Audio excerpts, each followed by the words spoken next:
ब्रह्मा वरुणेन्द्ररुद्रमरुतः स्तुन्वन्ति दिव्यैस्तवैः वेदैः साङ्गपदक्रमोपनिषदैः गायन्ति यं सामगाः ध्यानावस्थित तद्गतेन मनसा पश्यन्ति यं योगिनः यस्यान्तं न विदुः सुरासुरगणाः देवाय तस्मै नमः। ओम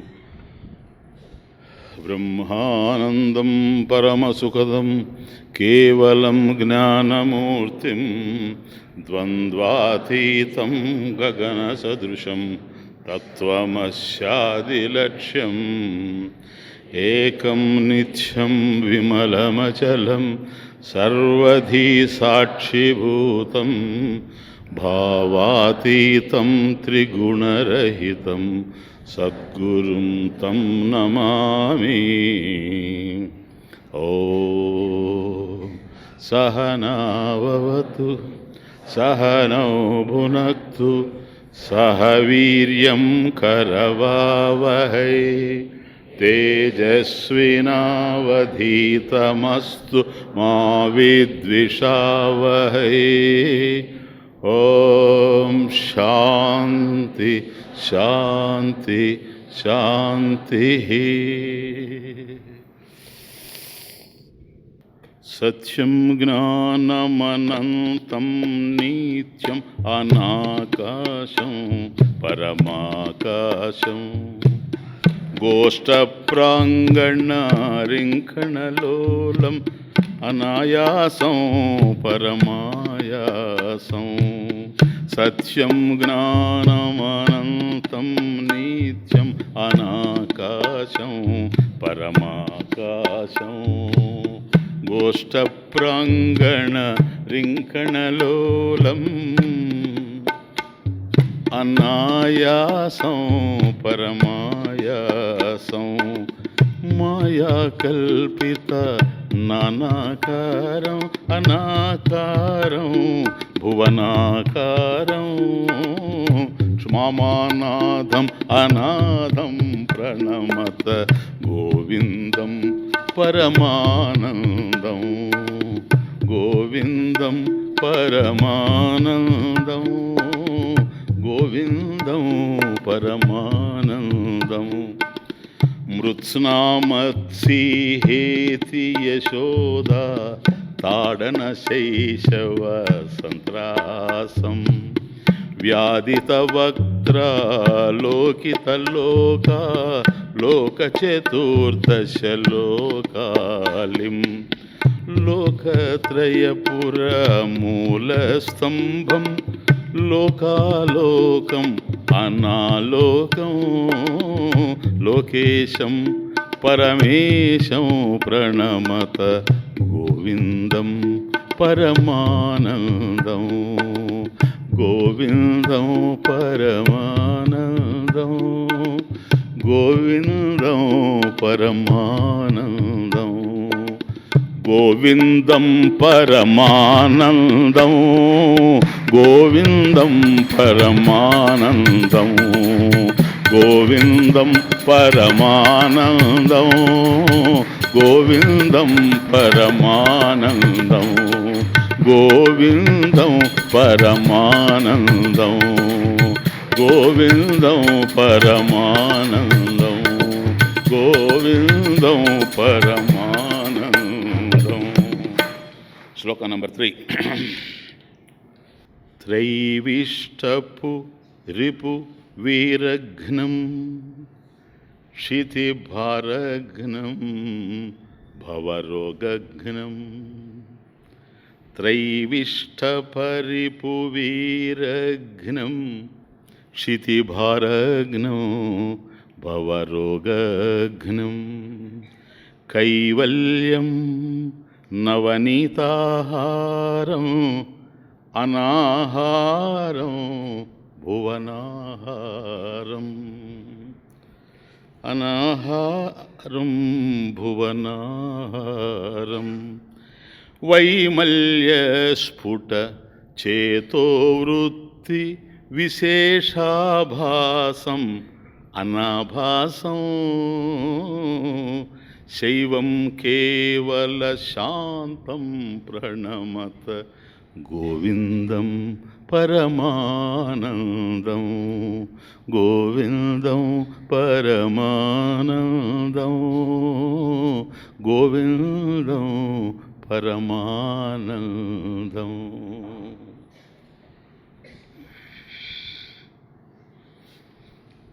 త్రైవిష్టప అంటే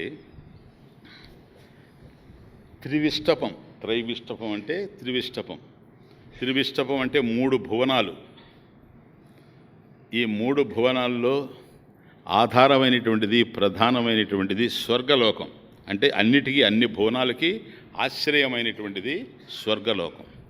కాబట్టి ఆ స్వర్గలోకంలో ఎవరైతే ఉంటారో వాళ్ళని త్రివిష్టపులు అంటారు. త్రివిష్టపులు అంటే స్వర్గవాసులు, స్వర్గంలో ఉండేటువంటి వాళ్ళని త్రివిష్టపులు అంటారు. రిపు త్రైవిష్టప అంటే త్రివిష్టపులు, స్వర్గంలో ఉండేటువంటి వాళ్ళు స్వర్గవాసులు. రిపు రిపువులు, రిపు అంటే రిపువులు, రిపువులు అంటే శత్రువులు. అంటే స్వర్గవాసులు ఎవరైతే ఉన్నారో అంటే దేవతలు, వాళ్ళకి శత్రువులు రిపు. త్రైవిష్టప రిపు వీర, ఆ శత్రువుల్లో గొప్ప వీరులుగా ఉంటారే వాళ్ళు.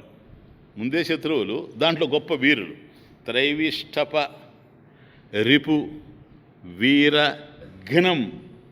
ఘనం అంటే సంహరించేటువంటి వాడు అని అర్థం.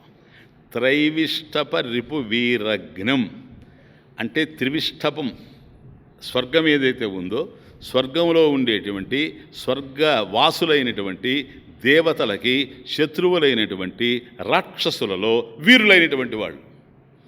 అంటే రాక్షస వీరుల్ని సంహరించేటువంటి వాడు అని ఒక మాటలో చెప్పాలంటే. కాబట్టి త్రైవిష్టప రిపు వీరఘ్నం. కాబట్టి స్వర్గంలో ఉండేటువంటి దేవతలకి శత్రువునైనటువంటి రాక్షస వీరుల్ని సంహరించేటువంటి వాడు త్రైవిష్టప రిపు వీరఘ్నం. క్షితి భారఘ్నం భవరోగఘ్నం. క్షితి అంటే భూమి, భూమి యొక్క భారాన్ని తగ్గించేటువంటి వాడు. భూభారం పెరిగినప్పుడు భూభారాన్ని తగ్గించేటువంటి వాడు పరమేశ్వరుడు. అట్లాగే భవరోగఘ్నం. కాబట్టి ఈ భూలోకంలో జీవించేటువంటి వాళ్ళల్లో అనేకమైనటువంటి వ్యాధులతో బాధపడుతూ ఉంటారు. రకరకాలైనటువంటి వ్యాధులు ఉంటాయి, కానీ అందరికీ ఉండేటువంటి వ్యాధి ఇది. ఒక్కొక్కరికి ఉండేటువంటి వ్యాధి, ఒక్కొక్కరికి ఒక్కొక్క రకమైనటువంటి వ్యాధి ఉంటుంది. కాబట్టి అందరికీ కలిపి ఉండేటువంటి వ్యాధి భవరోగం అంటే సంసార రోగం.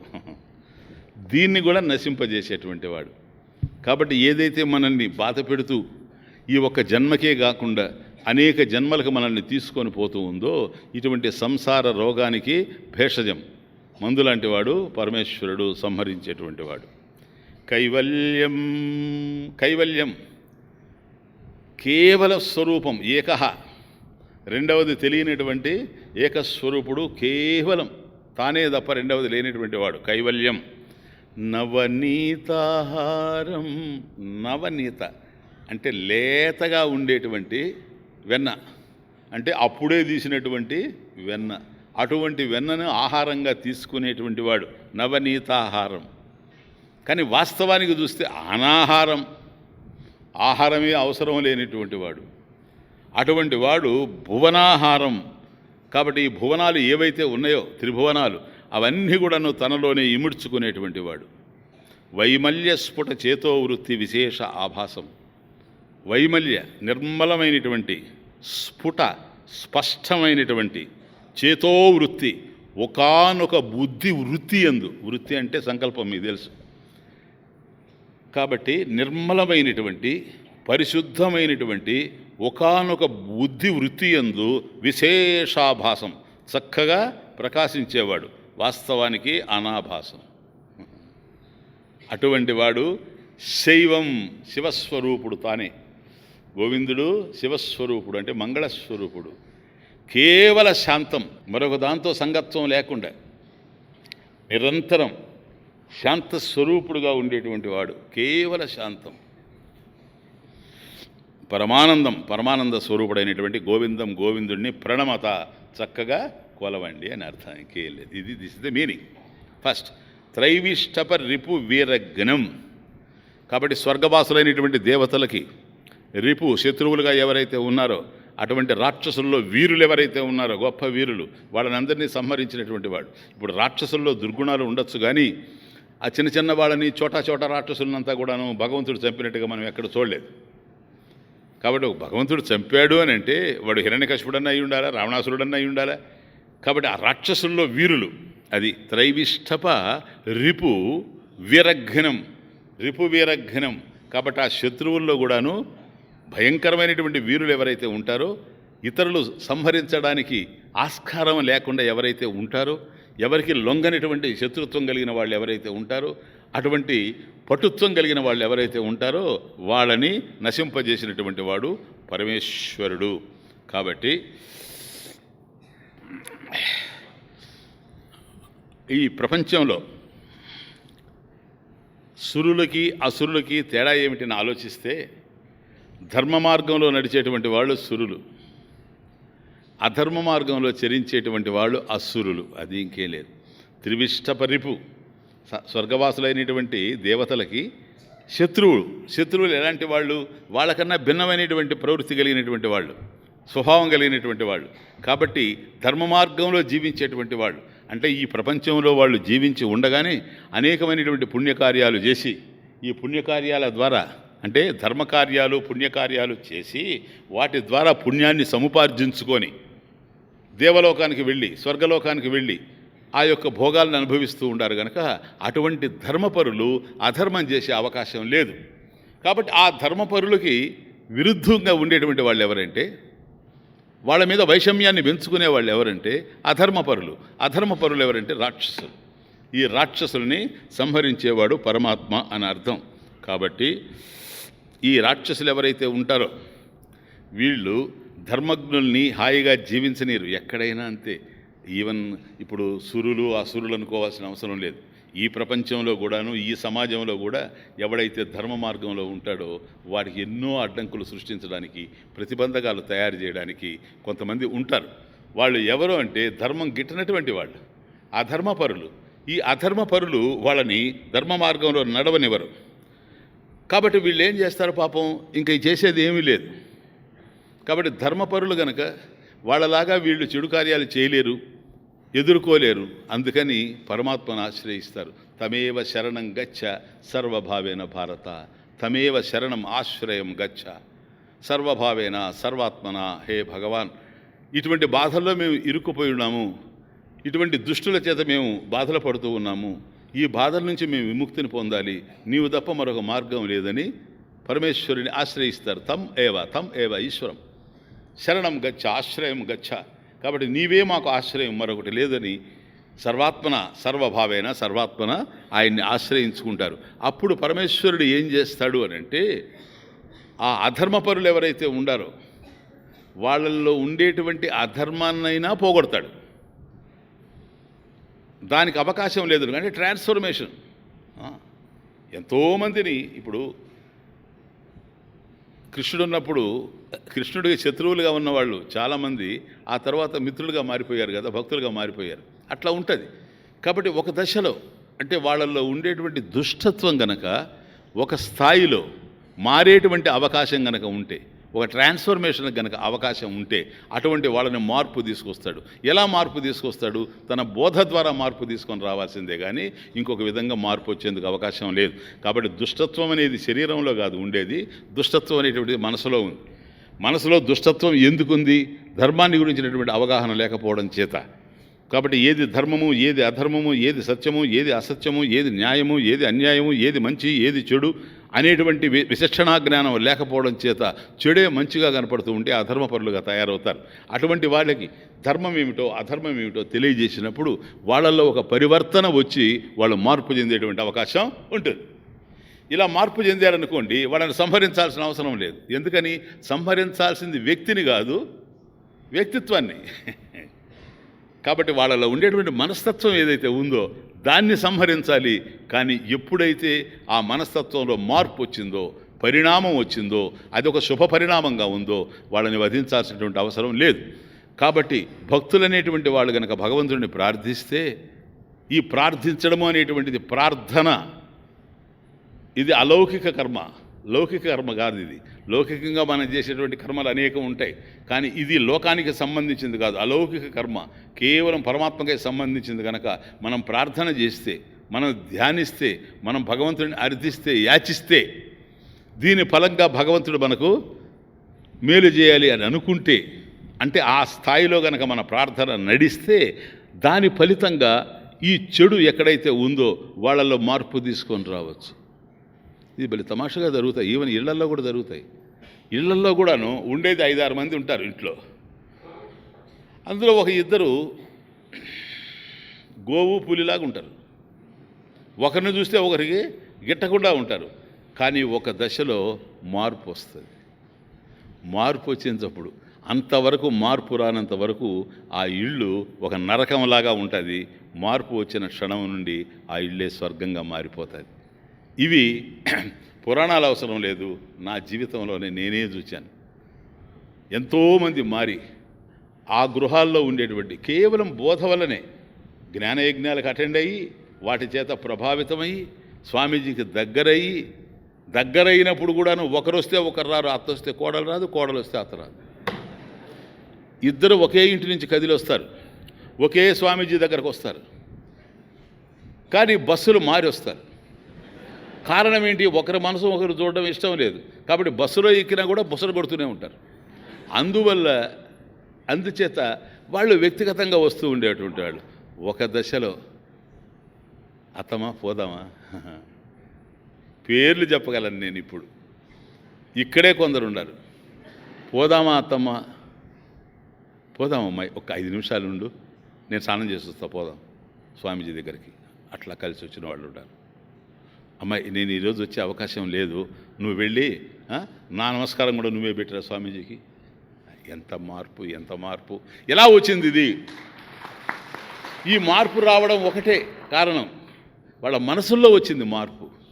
మనసుల్లో ఏ విధంగా వచ్చింది అని ఆలోచిస్తే ధర్మం ఏమిటి, అధర్మం ఏమిటి, మనం ఈ వైషమ్యాలు పెంచుకొని ఏమి సాధిస్తాము, చాలా ఆశ్చర్యంగా ఉంటుంది. మీరు చూడండి, పెళ్ళిళ్ళల్లో పెళ్ళి అంటే శుభకరం కదా నాయన, దాన్ని మనకు కార్డు ఇచ్చేటప్పుడే దాని మీద ఉంటుంది శుభలేఖ అని కదా, అశుభలేఖ అని ఉంటుందా, వైషమ్య లేఖ అని ఉంటుందా, శుభలేఖ అని ఉంటుంది.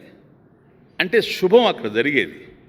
మీరు చూడండి, ఏ పెళ్ళికైనా పోయింది, ఎవడో ఒకడు అలిగి ఉంటాడు. You please go and see, నేను చెప్తున్నాను, you take it for granted. ఎవడో ఒకడు ఒక చోట కూర్చొని అలిగి ఉంటాడు. నలుగురు పోయి వాడిని, ఇక్కడ నలుగురు చేరారనుకోండి, భగవంతుడి మీద పాటలు పాడుతూ కోలాటం వేస్తూ ఉంటే నలుగురు చేరతారు. కానీ అక్కడ అట్లా కాదు, నలుగురు చేరి ఏదో జరిగిపోయింది సార్, అది మనసులో పెట్టుకోబాకండి, మీరు రండి, ఏముంది ఈరోజు ఒక్కరోజే కదా, రేపు వెళ్ళిపోతాం కదా మనం, మీరు రండి అని పిలుస్తూ ఉంటారు. వాడెవడో తెలుసా, నా దృష్టిలో అంతకన్నా అష్టదరిద్రుడు ప్రపంచంలో లేడని నేను అర్థం చేసుకుంటూ ఉన్నాను. వాడిని ఎవరు రమ్మన్నారు? వాడిని పెళ్ళికి ఎవరు రమ్మన్నారు? వాడు పెళ్ళికి వచ్చి వాళ్ళకు ముందు పెట్టారు, నాకు ముందు పెట్టలేదనో, ఇంతే, ఇంతకన్నా మించి ఉండవు. పెద్ద పెద్ద కారణాలు ఉంటాయని మీరు అనుకుంటున్నారా? మీది పెద్ద మనసు కనుక అట్లా ఊహిస్తున్నారేమో. వాస్తవం అది కానే కాదు, చాలా చిన్న కారణాలు ఉంటాయి.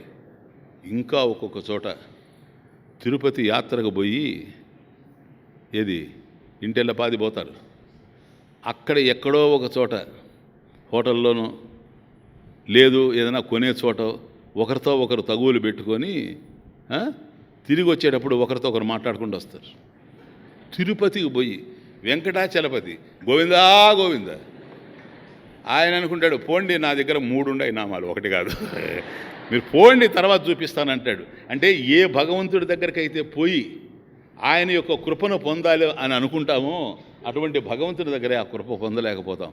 ఇటువంటి సన్నివేశాల్లో కూడాను అలిగేవాళ్ళు, ఒకరితో ఒకరు గిట్టకుండా మూతి ముడుచుకొని కూర్చునేవాళ్ళు మూల. ఈ ఈ జాతి ఉండదే. వాళ్ళు అనుకోవచ్చేమో కానీ వాళ్ళు భక్తులని. వాళ్ళు భక్తులు కారు, భక్తులు అయ్యేందుకు అవకాశమే లేదు. ఈ మనస్తత్వం ఉండేవాళ్ళు ఎప్పుడు భక్తులు గారు. ఎప్పుడు విశాలమైనటువంటి హృదయం ఉండాలి. పరమేశ్వరుడితోనయ్యా ఒక పటిక బెల్లం తీసుకొని వచ్చి నువ్వు నీళ్ళల్లో వేస్తే అది కరిగిపోతుంది. అదే కనుక ఒక రాయి తీసుకొచ్చి వేసావనుకో అది కరిగేటువంటి అవకాశం లేదు. కాబట్టి సమానశీలేషు సఖ్యం. కాబట్టి ఈ రెండు ధర్మాలు కూడా ఒకే విధంగా ఉండాలి. కాబట్టి పరమేశ్వరుడితో నువ్వు కలవాలంటే, పరమేశ్వరుడు అంటే ఏమనుకుంటున్నావు? ఏం తమాషా అనుకుంటా ఉన్నావా? ఏ కృష్ణరామ గోవిందాన్ని పాటలు పాడడం అనుకుంటున్నావా? భగవంతుడంటే 4 పుస్తకాలు చదవడం అనుకుంటున్నావా? అటువంటి భగవంతుడు పరమ పవిత్రమైనటువంటి వాడు, నిర్మలమైనటువంటి వాడు. అటువంటి వాడితో మనం కలవాలంటే ఏ విధంగా ఉండాలి? మన మనసు ఎంత సున్నితంగా ఉండాలి, ఎంత నిర్మలంగా ఉండాలి, ఎంత పవిత్రంగా ఉండాలి. అంటే మనసు పవిత్రంగా ఉండాలంటే చేసేటువంటి ప్రతి పనిలో ఆలోచన కదలాలి. ఇప్పుడు నేను ఏ విధంగా చేస్తున్నాను, ఈ కార్యక్రమం ఎందుకు చేస్తున్నాను, నేను ఈ మాట ఎందుకు మాట్లాడాను, ఈ విధంగా ఎందుకు ప్రవర్తిస్తున్నాను అనేటువంటిది తెలిసి జీవిస్తే వాళ్ళు భక్తులు అవుతారేమో కానీ ఏం వేషభాషల వల్ల భక్తులు అయ్యేటువంటి అవకాశం లేనే లేదు. ఎన్ని కార్యక్రమాలు చేసినా వాళ్ళు పనులు చేసిన వాళ్ళు అవుతారేమో కానీ భక్తి చేసిన వాళ్ళు కాలేరు. అవి మాత్రం భక్తి అయ్యేందుకు అవకాశం లేదు. బాగా దృష్టిలో పెట్టుకోండి మీరు. కాబట్టి పరమేశ్వరుడిలో మనకు భక్తి కలిగి ప్రార్థించినప్పుడు ఆ పక్క వ్యక్తిలో కూడా మార్పు చెందేటువంటి అవకాశం ఉంటే ఏమోనబ్బా. ఇప్పుడు నాకు తెలిసి నా అనుభవమే మాట్లాడుతున్నాను ఈరోజు. వీళ్ళు మారరు అని తెలుసుకున్న వాళ్ళతో కూడాను చాలా కాలంగా నేను ప్రయత్నం చేస్తాను. వాళ్ళని ఎట్లయినా మార్చాలి. ఎందుకో తెలుసా? మారారనుకోండి ఆ క్షణం నుండి వాళ్ళు సుఖపడిపోతారు. కేవలం వాళ్ళు సుఖపడడం కాదు, వాళ్ళని ఆశ్రయించుకొని ఉంటారే వాళ్ళందరూ సుఖపడతారు. ఒక్క వ్యక్తి కనుక సక్రమైనటువంటి మార్గంలో ఉంటే అతనికి సంబంధించినటువంటి వాళ్ళు అందరూ కూడాను హాయిగా ఆనందంగా జీవిస్తారు.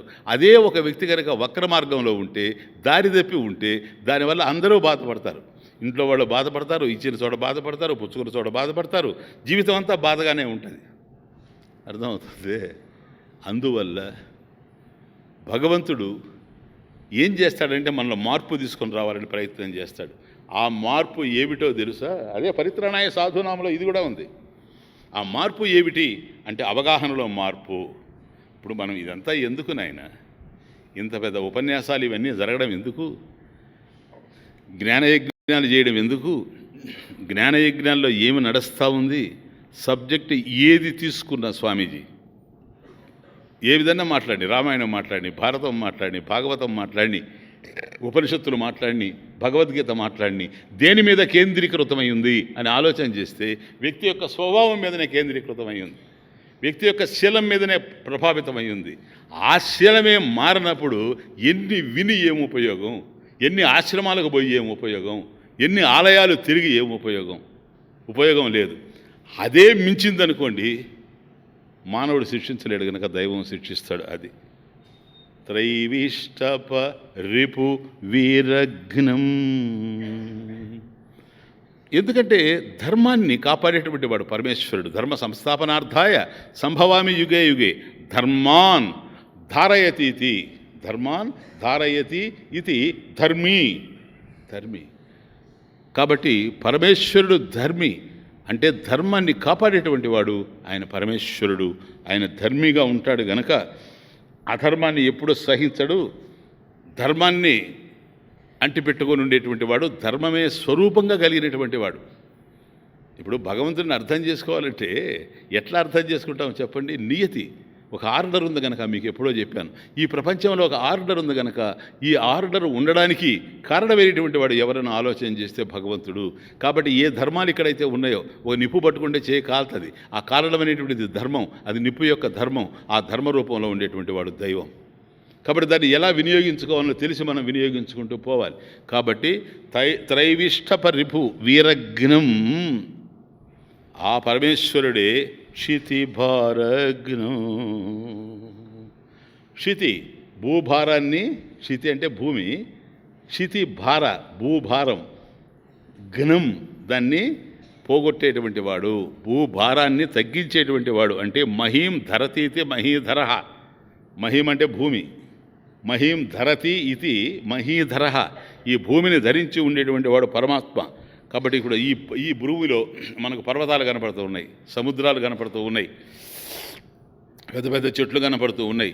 ఇది విశాలమైనటువంటి ప్రపంచం. భూగోళం వరకు నేను మాట్లాడుతున్నా. ఇదే భూమి తిరుగుతూ ఉందని కూడా మనకు తెలుసు. ది ఎర్త్ ఈజ్ రివాల్వింగ్, తిరుగుతూ ఉంది. ఇంత తిరుగుతూ ఉండిన భూమి ఎప్పుడు కూడాను ఆ చెరువులో నీళ్లు మనకు వచ్చినట్టు కానీ, మన మీదకు వచ్చినట్టుగా కానీ ప్లీజ్ చూడండి, ఎక్కడ మనం చూడడం లేదు. సముద్రం జలము పక్కనే ఉంది. విశాఖపట్నం సముద్రం జలం విశాఖపట్నంలోకి రాలేదు ఇప్పటి వరకు. మరి అది తిరుగుతూనే ఉంది. అంత స్పీడ్తో తిరుగుతూ ఉన్నా ఏమాత్రం పర్వతాలు కృంగిపోవడం లేదు, సముద్రాలు పొంగిపోవడం లేదు. ఇవన్నీ ఎట్లా జరుగుతూ ఉందంటే చట్టాలకు లోబడి ఉంది. ఏంటి ఆ చట్టం? ధర్మం. ఆ ధర్మ రూపంలో ఉండేటువంటి వాడు పరమేశ్వరుడు గనక ధరాన్ ధారయతి ఇది ధరాధర. ధరాన్ అంటే భూమి, దాన్ని ధారయతి ధరించి ఉండేటువంటి వాడు, భరించి ఉండేటువంటి వాడు. కాబట్టి భూమి ఈ విధంగా ఉంది అంటే పరమేశ్వరుని యొక్క అనుగ్రహంతోనే, ఆయన కృపతోనే ఈ విధంగా ఉంది, కానీ ఇంకొక విధంగా ఉండేందుకు అవకాశం లేనే లేదు. కాబట్టి ఈ ధర్మాన్ని నెలకొల్పడానికి ఇప్పుడు చూడండి, త్రైవిష్టపరిపు విరగ్నం, వ్యక్తుల్లో మార్పు తీసుకురావడానికి ప్రయత్నం చేయొచ్చు. ఎట్లా? బోధల ద్వారా. ఇప్పుడు డైరెక్ట్గా వచ్చి భగవంతుడు బోధించడు, అర్థమవుతుంది? డైరెక్ట్గా వచ్చి బోధిస్తాడని ఆయన భగవంతుడు. మార్పు అనేది పరిణామం ఎట్లా వస్తుందంటే, ఎవరో ఒక మహాత్ముడు ప్రవచనాలు చేస్తూ ఉన్నాడు అనుకోండి, దారిన పోతూ వీడు వెళ్ళి ఆడ కూర్చుంటాడు. కానీ వీడికి గనక పుణ్యం ఉంటే ఆ మహాత్ముడు చెప్పేటువంటి బోధలలో వీడు పరివర్తన చెందేటువంటి అవకాశం కనుక ఉంటే ఆ బోధల వల్ల వాడు మారుతాడు. అతనిలో ఒక మార్పును మనం చూస్తాం. ఇలా మార్పును చూడడానికి కారణం ఏమిటని ఆలోచించినప్పుడు జ్ఞానం. ఆ జ్ఞాన రూపంలో ఉండేవాడు ఎవడంటే భగవంతుడు. అది ఇంకేం లేదు. భగవంతుడు డైరెక్ట్గా వచ్చి నీకు చెబుతాడని కాదు. దైవం మానుష రూపేణ ఉదయం చూసినట్టుగా కిట్టన్నయ్య డబ్బులు పట్టి పంపించినట్టే, అర్థమవుతుంది? కాబట్టి ఆ విధంగా మార్పులు తీసుకొని వచ్చేటువంటి అవకాశం ఉంది. ఒకవేళ అలా కానప్పుడు త్రైవిష్టపరిపు వీర, కాబట్టి రాక్షస వీరులు ఉన్నారనుకోండి, అటువంటి వాళ్ళని సంహరించడానికి తానే అవతరిస్తాడు. అది ధర్మం కరోతి ధర్మం కారయతి, రెండు. కాబట్టి తాను వచ్చి ధర్మాన్ని ఆచరిస్తాడు. అలాగే పరమేశ్వరుని యొక్క అవతారాలు వచ్చినప్పుడు ధర్మాన్ని మనం ఆచరించేటట్టుగా కూడా చూస్తాడు. ఇప్పుడు ఉదాహరణకి రాముడు వచ్చాడు అనుకోండి, రామావతారం వచ్చింది. రామావతారంలో ధర్మం కరోతి, రామ ధర్మం కరోతి. కాబట్టి ఎప్పుడు ధర్మాచరణలోనే ఉన్నాడు. ఎట్టే పరిస్థితుల్లో రాముడు ధర్మాన్ని తప్పలేదు. సరేనా? తండ్రి మాట వినాలి, తండ్రి ఆజ్ఞని పరిపాలించాలి. తండ్రి పొమ్మని చెప్పలేదు అరణ్యానికి, కానీ రాముడు పోయాడు. ఎవరు చెప్పారు రాముడికి పొమ్మని? కైకేయి చెప్పింది. కైకేయి మాట ఏం వ్యాలిడ్ కాదు ధర్మం ప్రకారం చూస్తే. ఆమె చెప్పినంత మాత్రాన పోవాల్సిన అవసరం లేదు. కానీ మీ నాన్న నాకు వరాలు ఇచ్చాడు, ఆ వరాల ప్రకారం చూస్తే నువ్వు 14 సంవత్సరాలు అరణ్యవాసం వెళ్ళి రావాలి, భరతుడు ఇక్కడ రాజ్యాన్ని పరిపాలించాలి అని కైకేయి చెప్తే తప్పదన్నాడు. తప్పకుండా వెళ్తానన్నాడు. వెళ్తాను తల్లి అని అన్నాడు. కానీ తండ్రి చెప్పరా? ఎందుకో తెలుసా? తండ్రి చెప్పాల్సిన అవసరం లేదు. అది సత్యమా కాదా అనేటువంటిదే ముఖ్యం. కాబట్టి సత్యానికి ధర్మానికి ఒక పెద్ద సంఘర్షణ జరిగింది అక్కడ. ధర్మం ప్రకారం చూస్తే రాముడు వెళ్ళాల్సిన అవసరం లేదు, సత్యం ప్రకారం చూస్తే రాముడు వెళ్ళాలి. సత్యసంధుడు గనక రాముడు నిలిచాడు. ఆ పరిస్థితుల్లో ఎవరు నిలవరు. ఒక దశలో రాముడు బయలుదేరి వెళ్ళేటప్పుడు దశరథుడు అక్కడికి వచ్చి, రామా ఆగు, నువ్వు పోవాల్సిన అవసరం లేదన్నాడు. సుమంతుడికి ఇచ్చాడు డిక్టేషన్. తమాషా, సుమంతుడు రథాన్ని నడుపుతూ ఉంటే, హే సుమంత ఆగు,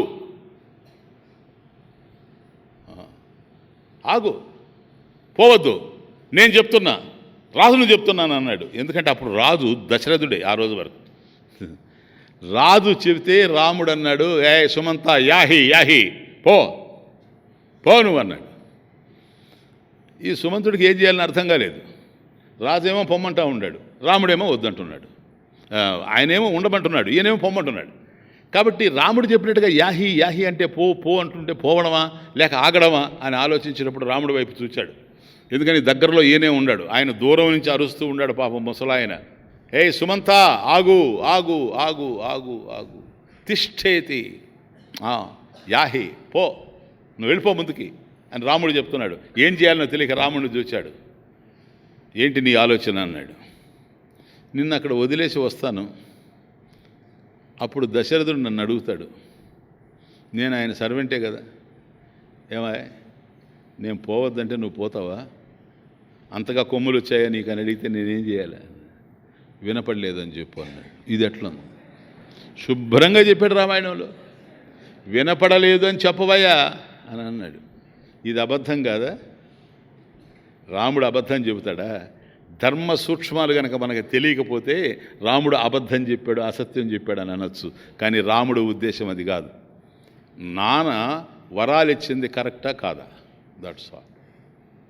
ఆమె వరాలు కోరుకోవడంలో న్యాయమా ధర్మమా? ఉందా లేదా? ఉంది కాదు. ఇప్పుడు ఆయన ఎమోషన్కి గురై పుత్రవాత్సల్యంతో నా మీద ఉండేటువంటి ప్రేమతో నేను వెళ్ళకూడదని అనుకున్నా, అది ధర్మం కాదు, సత్యం దానికి అడ్డుపడతా ఉంది, కాబట్టి నేను పోవాలి. ఒకవేళ నేను గనక ఆగిపోతే మా నాన్న మాట తప్పినవాడు అవుతాడు. మాట తప్పినవాడు అయితే నరకానికి పోతాడు మా నాన్న రేపు. మా నాన్నను నరకానికి పంపించేదానికి కాదు నేను ఉండేది పుత్రుడిని. పుత్రుడు అంటేనే పున్నామ నరకము నుండి కాపాడేటువంటి వాడు పుత్రుడు.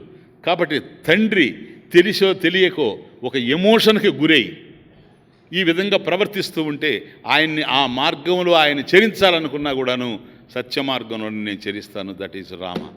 చూసారా? ధర్మం కరోతి రామ, ధర్మం కరోతి. ఎప్పుడు ధర్మాన్ని ఆచరించాడే కానీ అధర్మం వైపు ఎప్పుడు రాముడు వెళ్ళలేదు. కృష్ణుడు వచ్చాడనుకోండి, ఇది అవతారమే, అన్నీ అబద్ధాలే. నిరాటంకంగా నిర్విఘ్నంగా ప్రవాహ రూపంలో చెప్పింది చెప్పకుండా నాహం భక్షితవానంబా సర్వే మిథ్యాపి శంసిన. ఉదయం చూశాం కదా అమ్మా, నేను తినలేదే. తిన్నడా లేదా? తిన్నడా లేదు చెప్పండి. మనలో మనం మాట్లాడుకుంటాం. నేను ఎవరికి చెప్పండి, చెప్పండి.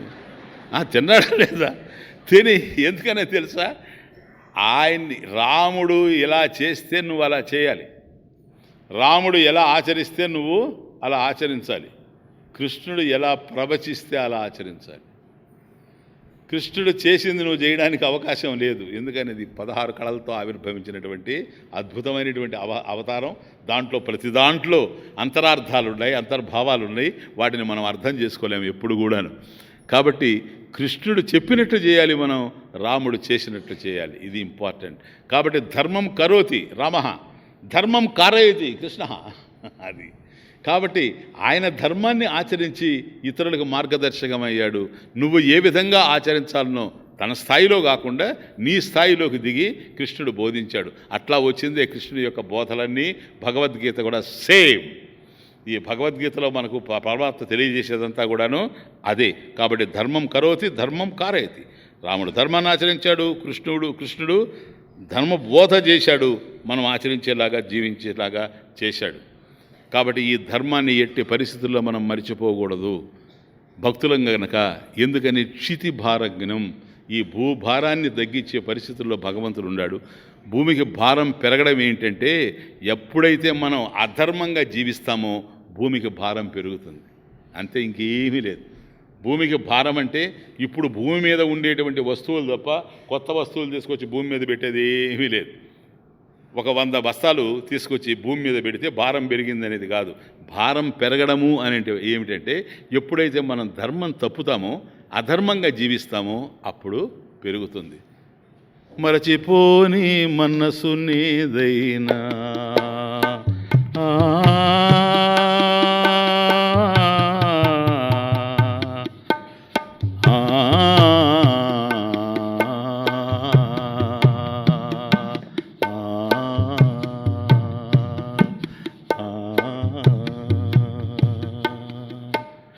మరచిపోని మనసు నీదైనా మరువరానిది ధర్మమొకటే ధరణిలోన మరచిపోని మనసునేదైనా మరువరానిది.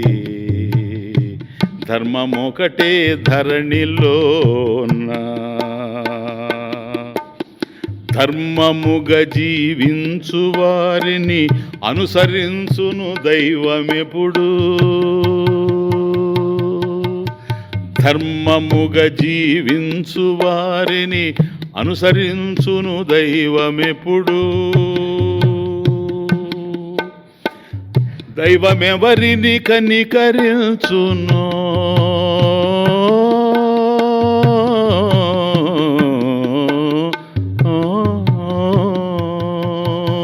దైవమెవరిని కనికరించును వారే దైవము విశ్వమునకు. దైవమెవరిని కనికరించును వారే దైవము విశ్వమునకు. ఏమి జన్మము ఏమి జీవనము. ఆ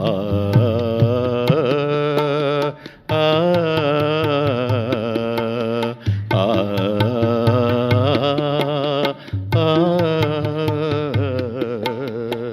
ఇప్పుడు ఇన్ని వింటాం, ఇవన్నీ జ్ఞాపకం ఉంటాయా చెప్పండి? మర్చిపోవచ్చు, కానీ ఏదో ఒక్క విషయం జ్ఞాపకం ఉండాలి. ఏంది అది? ధర్మం, అది దైవం. కాబట్టి దైవ స్మరణ ఎప్పుడు మర్చిపోకూడదు కదా. అలా మర్చిపోకుండా ఉండాలనేది కూడా నీ ధర్మం. భగవంతుని మర్చిపోకుండా ఉండడం అనేది కూడా నీ ధర్మమే. కాబట్టి మరచిపోని మనసునేదైనా, చూడండి, మరచిపోని మనసునేదైనా మరువరానిది. ధర్మమొకటే ధరణిలోన ధర్మమొకటే ధరణిలోన ధర్మముగా జీవించు వారిని అనుసరించును దైవమెప్పుడు. ధర్మముగా జీవించు వారిని అనుసరించును దైవమెప్పుడు. దైవమెవరిని కనికరించును దైవమెవరిని కనికరించును వారే దైవము విశ్వమునకు. దైవమెవరిని కనికరించును వారే దైవము విశ్వమునకు.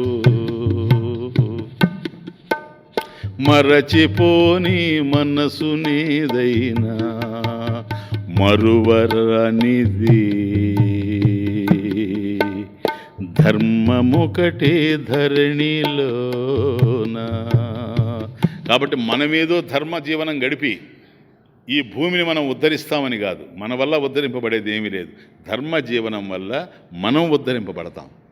మన జీవితంలో మార్పు వస్తుంది. మన జీవితం కళకళలాడుతూ ఉంటుంది. భార్యాపిల్లలు ఆనందంగా ఉంటారు. అధర్మంగా జీవించే వాళ్ళ ఇళ్లల్లో దీపాలు ఆరిపోతాయి. ఎప్పుడైనా సరే ఒక్కటే గుర్తుపెట్టు, దీపాలు వెలగవు, వెలుగులు ఉండవు. వెలుగులు ఎప్పుడైనా ఆరిపోతాయి అక్కడ. అట్లా వెలుగులు ఆరిపోకుండా ఉండాలంటే ధర్మ జీవనంలోనే మనం ప్రధానంగా ఉండాలి. అటువంటి ధర్మం ఎప్పుడైనా జయిస్తుంది. అందువల్లనే వేదం చెబుతూ ఉంటుంది, ధర్మమేవ జయతే, ధర్మమేవ జయతే. ఇప్పుడు ప్రభుత్వంలో శ్రమ ఏవ జయతే. మళ్ళీ ఎట్లొస్తాయో వాళ్ళకి ఆలోచనలు నాకు అర్థం కాదు. కానీ అంటే ఆ మనసులో అంతకు మించి ఆలోచించలేవేమో అనుకుంటా నేను. శ్రమ ఏవ జయతే అంట. అసలు అది ఎందుకు ఆ సంస్కృత పదం? శ్రమ ఏవ జయతే ఎందుకు సార్? ఇదేంది? ఇది డబ్బింగ్ కదా. ధర్మమేవ జయతే, ఇట్స్ ఎ రూల్. ధర్మం అనేటువంటిది ఎప్పుడైనా జయిస్తుంది కాదు. ధర్మం ఏవ జయతే, ధర్మమే జయిస్తుంది, ఇంకోటి కాదు. అధర్మం జయించేటువంటి అవకాశం లేదు అని వేదం చెప్తా ఉంది. నువ్వు ఆచరించు దాన్ని. నీకు ఇష్టం లేదనుకో, వదిలిపెట్టాయి. అంతేగాని దాంట్లో కొన్ని పదాలు తీసుకొని ఏవ జయితే తీసుకొని శ్రమను పెట్టి శ్రమ ఏవ జయతే, శ్రమ ఏవ జయితే. చూడండి ఎంత బాగుండదు. అంటే వాళ్ళ ఉద్దేశం ఏంటంటే శ్రమే జయిస్తుంది ఎవరికైనా. పబ్లిక్ ఎట్లాంటి వాళ్ళు తెలుసా? యదా రాజా తదా ప్రజ. వీళ్ళు బ్రహ్మాండంగా అర్థం చేసుకుంటారు. నిజమే సార్ మీరు చెప్పేది, శ్రమ జయిస్తుంది. కాబట్టి మేము ఎప్పుడు మోసాలు చేస్తాం, ఎందుకని అది కూడా శ్రమే కదా. ఓ దొంగతనం చేయడం అంటే చిన్న విషయమా? ఓ పిక్ పాకెట్ చేయడం అంటే చిన్న విషయమా? చెప్పండి. ఇప్పుడు ఓ పిక్ పాకెట్ చేయాలా? ఒకటి దగ్గర పర్సు ఉంది, ఆ పర్సు జేబులో ఉంది, దాంట్లో డబ్బు ఉంది, అది వీడికి తెలుసు, బ్యాంక్ దగ్గరే చూశాడు, వాడిని అనుసరిస్తూ ఉంటాడు. ఎంత కష్టమా చెప్పండి. ఎందుకో తెలుసా? వాడు చూసినప్పుడు వీడు ఏదో ఆలోచించినట్టు ఉంటాడు. ఎందుకని తెలుసా? వాడు వీడిని నన్ను అనుసరిస్తున్నాడు అన్నాడు అనుకోండి, ఇంకా వాడు దొరకడు. కాబట్టి వాడికి కనపడకుండా వాడిని అనుసరిస్తూ వాడి దారిలోనే పోతూ ఎక్కడ వాడు జనంలో మాట్లాడుతూ ఉంటాడో లేదో ఎక్కడన్నా కొంటూ ఉంటాడో అటువంటి సమయంలో ఈ వైపు వాడి దృష్టి మరలే అవకాశం లేదు కనుక అది కూడా చాలా మెల్లగా, చాలా పువ్వు కోసినట్టే, జడబట్టి లాగినట్టు కాదు, పువ్వు కోసినట్టు ఆ జేబులో ఎక్కడుందో అది ఏ కార్నర్లో ఉందో అది పైన ఉంటే ఇటు పోవాలా చెయ్యి, అది కింద ఉంటే ఇటు రావాలా. కాబట్టి ఇట్లా తీయడమా లేకపోతే ఇలా తీయడమా లేక మధ్యలో ఉంటే ఇట్లా లాగడమా? ఇది నాకు డౌటేలే నాకు డౌటే. ఏదో చిన్నప్పుడైనా స్వామి కాకముందైనా స్వామి చేసి ఉంటాడు ఇది, లేకపోతే ఇంత వివరణ ఇచ్చే అవకాశం లేదు. అన్నీ చేయాలా? ఊహలు ఎందుకు లేవా? మనకు ఊహలు లేవా? మనకు ఎన్నో ఊహలు ఉన్నాయి కదా, ఇది కూడా అది ఊహకు సంబంధించింది. ఇంత చేయాలా? ఎంత శ్రమ చూడండి. వాడు ఉదయం బయలుదేరి వాడిని అనుసరిస్తూ ఎప్పుడూ పడతాడు కొన్ని గంటలకి. ఇన్ని గంటలు వాడు శ్రమ చేస్తూనే పోవాలి. ఒకవేళ ఆ శ్రమ ఫలించి వాడు పిక్ పాకెట్ చేశాడనుకోండి, పర్సు కొట్టేశాడనుకోండి వాడి జేబుల్లో నుంచి, ఇప్పుడు వాడు జయించినట్ట లే. ఎందుకో తెలుసా? వాడు దూరంగా వస్తే వాడు భోంచేస్తున్న వాడి మనసు బాగుండదు. ఆ పర్సు కొట్టేశాడు, నో మీరు దొంగ, వాడికి ఉండదు అట్లా అనబాకండి. వాడు మనిషే దొంగ అయింది, ఎవరో కాదు. మన గేదె పోయి దొంగ కాల, మనిషే దొంగ అయ్యాడు. గేదె లాంటి మనిషి కావచ్చు, అది వేరే విషయం, కానీ వాడు మనిషే. కాబట్టి వాడు ఒక 5,000 దాంట్లో ఉన్నది వాడికి వచ్చింది, వాడు ఎంతో సంతోషపడాలి. కానీ వాడు భోంచేస్తున్న ఏదో దిగులుతోనే ఉంటాడు. అప్పుడు భార్య అడుగుతుంది, ఏమండి ఏదోగా ఉండాలని. ఏం లేదులే, బాగాలేదులే అది ఇది అంటాడు. కానీ వాడు బాగా లేనిది ఏంటంటే 5,000 నాకు రావడం మంచిదే కానీ ఇట్లా రావడం మంచిది కాదనేది వాడికి తెలుసు. వాడి మనస్సాక్షి వాడిని చెప్తూ ఉంటుంది. అది గిల్ట్, అదే హర్ట్, గాయమైపోతూ ఉంటుంది మనసులో.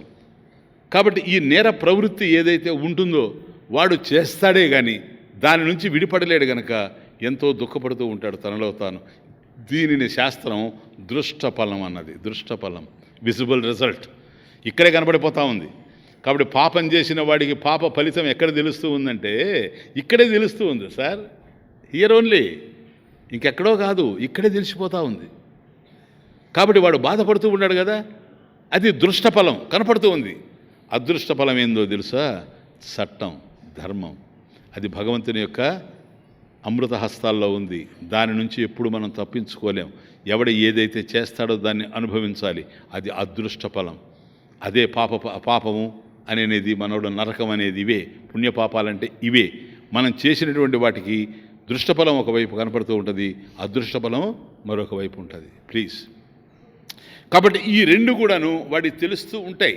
కాబట్టి ధర్మం అనేటువంటి జయిస్తుందే కానీ ఇంకొకటి మాత్రం అయ్యేందుకు అవకాశం లేదు. ఇటువంటి ధర్మంతో కాంప్రమైజ్ అయి ధర్మాన్ని ఆచరించకుండా ధర్మానికి విరుద్ధంగా మనిషి ప్రవర్తించి సాధించేది ఏముంటుందో ఒక మాట చెప్పండి.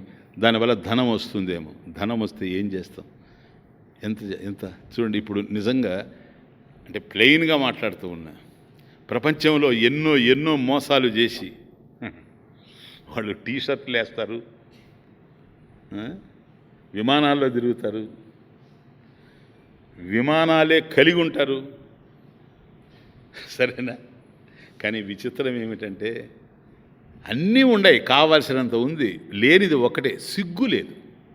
అదొక్కటే నేను ఆలోచిస్తా. ఇన్ని ఉన్నాయి కదా, టీషర్ట్లు ఉన్నాయి, విమానాలు ఉన్నాయి, అన్నీ ఉన్నాయి, కానీ సిగ్గు ఒకటి లేదు కనుక నవ్వుతూ ఆ వ్యక్తి కనపడుతున్నాడు. కానీ ఎందుకని? ప్రపంచమంతా వీడు దొంగ అంటూ ఉంటే కూడాను, బ్యాంకులన్నీ వీడు దొంగ అని చెప్తూ ఉంటే వాడు ఒక విమానంలో నుంచి దిగతా హెహెహె అని వచ్చాడు అని అంటే ఆ హెహె అనడం అనేటువంటిది గేదె అంటది, ఆవు అంటది. ఈ సౌండ్స్ వచ్చినంత మాత్రాన మనిషి కాలేడు. మనిషి ఎప్పుడు అంటే మానవత్వంతో జీవించినప్పుడే మనిషి అడుగుతాడు. ఒకవేళ ఈ విధంగా ఇంత చెడ్డ మార్గంలో పోయి అధర్మ మార్గంలో పోయి సంపాదించి సాధించేది ఏందో చెప్పండి. ఈ మాయలు ఎవరి కోసం? మాయలెందుకు మూనాళ్ల కొలువుకు మోసాలెందుకు, మాయలెందుకు మూనాళ్ల కొలువుకు మోసాలెందుకు. ఇప్పుడు ఇన్ని వేల కోట్లు సంపాదించి అందరి చేత ఛీ అనిపించుకున్నటువంటి వ్యక్తి కదా కాదా? అటువంటి వ్యక్తి ఎంతకాలం బ్రతుకుతాడండి? వాడు సంపాదించాడే మోసం చేసి అదంతా తిన్నంత వరకు ఉంటాడా? ఒక మనిషి తన జీవితకాలంలో ఎంత, నేను ఇప్పుడు కాదు కానీ పూర్వపు రోజుల్లో 1978, 77 ఆ ప్రాంతంలో గుంటూరులో ఉంటే, నేను గుంటూరులో ఏ ఇంట్లో ఉన్నానో ఆ పెద్ద ఆయన నేను కూర్చొని లెక్కేశాం ఒకరోజు. మనిషికి ఎంత అవసరమా అని. అంటే అంత టైం ఉండింది నాకు ఆ రోజుల్లో. ఆయన నేను కూర్చొని వర్క్ చేశాం. వర్క్ చేస్తే మనిషి అంటే వాడు 100 సంవత్సరాలు బతికినా 85 బస్తాల కన్నా ఎక్కువ తినలేడు. మీకు కొత్త ఇన్ఫర్మేషన్ ఇస్తాను. ఎందుకు నాకు అప్పుడు విషయం ఇప్పుడు జ్ఞాపకం వస్తూ ఉంది. 85 బ్యాగ్స్ సార్, పెద్ద బ్యాగ్స్ నేను చెప్పేది, హాఫ్ బ్యాగ్స్ కాదు, పెద్ద బ్యాగ్స్. సరేనా? 85 బస్తాల. ఇంకా అక్కడి నుంచి చూసుకోండి, బట్టలు కానీ మరొకటి కానీ వచ్చే ఉంటాయి పోయే ఉంటాయి. ఈ మాత్రం దానికి కోట్లు సరిపోవడం లేదు మనిషికి అంటే వాస్తవానికి సరిపోకనా, సరిపెట్టుకోవడం ఎట్లాగో తెలియకనా. అవసరం లేదు. ఎంతో కాలం ఈ ప్రపంచంలో బ్రతకం, దానికోసం ఇన్ని మోసాలు చేయాల్సిన అవసరం లేదు. మాయలెందుకు మూనాళ్ల కొలువుకు మోసాలెందుకు, అనంతకాల గమనంలో నీ పయనమే దశకు, అనంతకాల గమనంలో నీ పయనమే దశకు. గుడు మిగలదు తోడు నిలవరు ఎంత బాదుకున్నా, గుడు మిగలదు తోడు నిలవరు ఎంత బాదుకున్నా, బాధలు కదిపే లోకములో భోగమెందుకన్నా,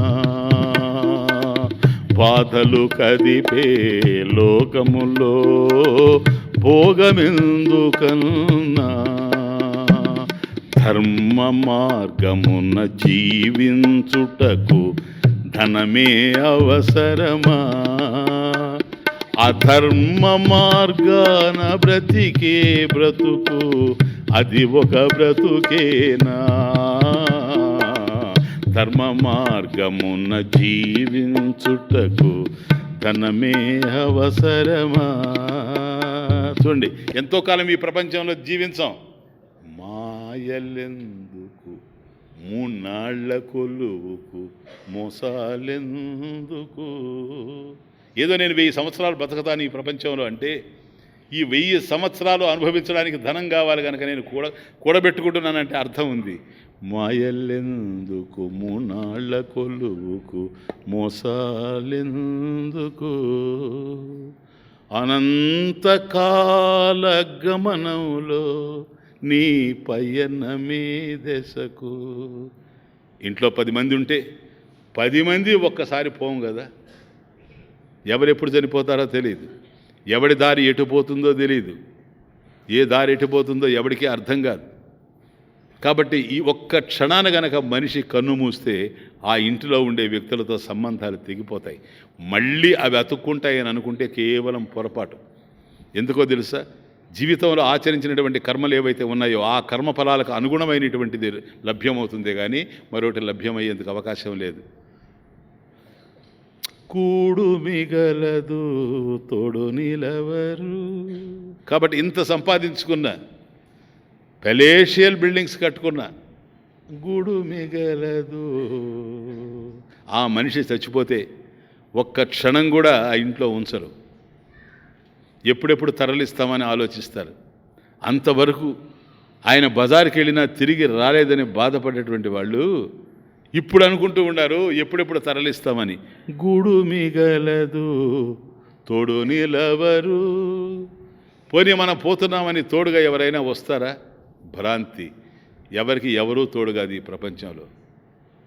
నా కశ్యాపి కశ్చిత్ బంధు, నా కశ్యాపి కశ్చిత్ బంధు. Wonderful sentence. ఎవరికి ఎవరు బంధువు కాదు ఈ ప్రపంచంలో.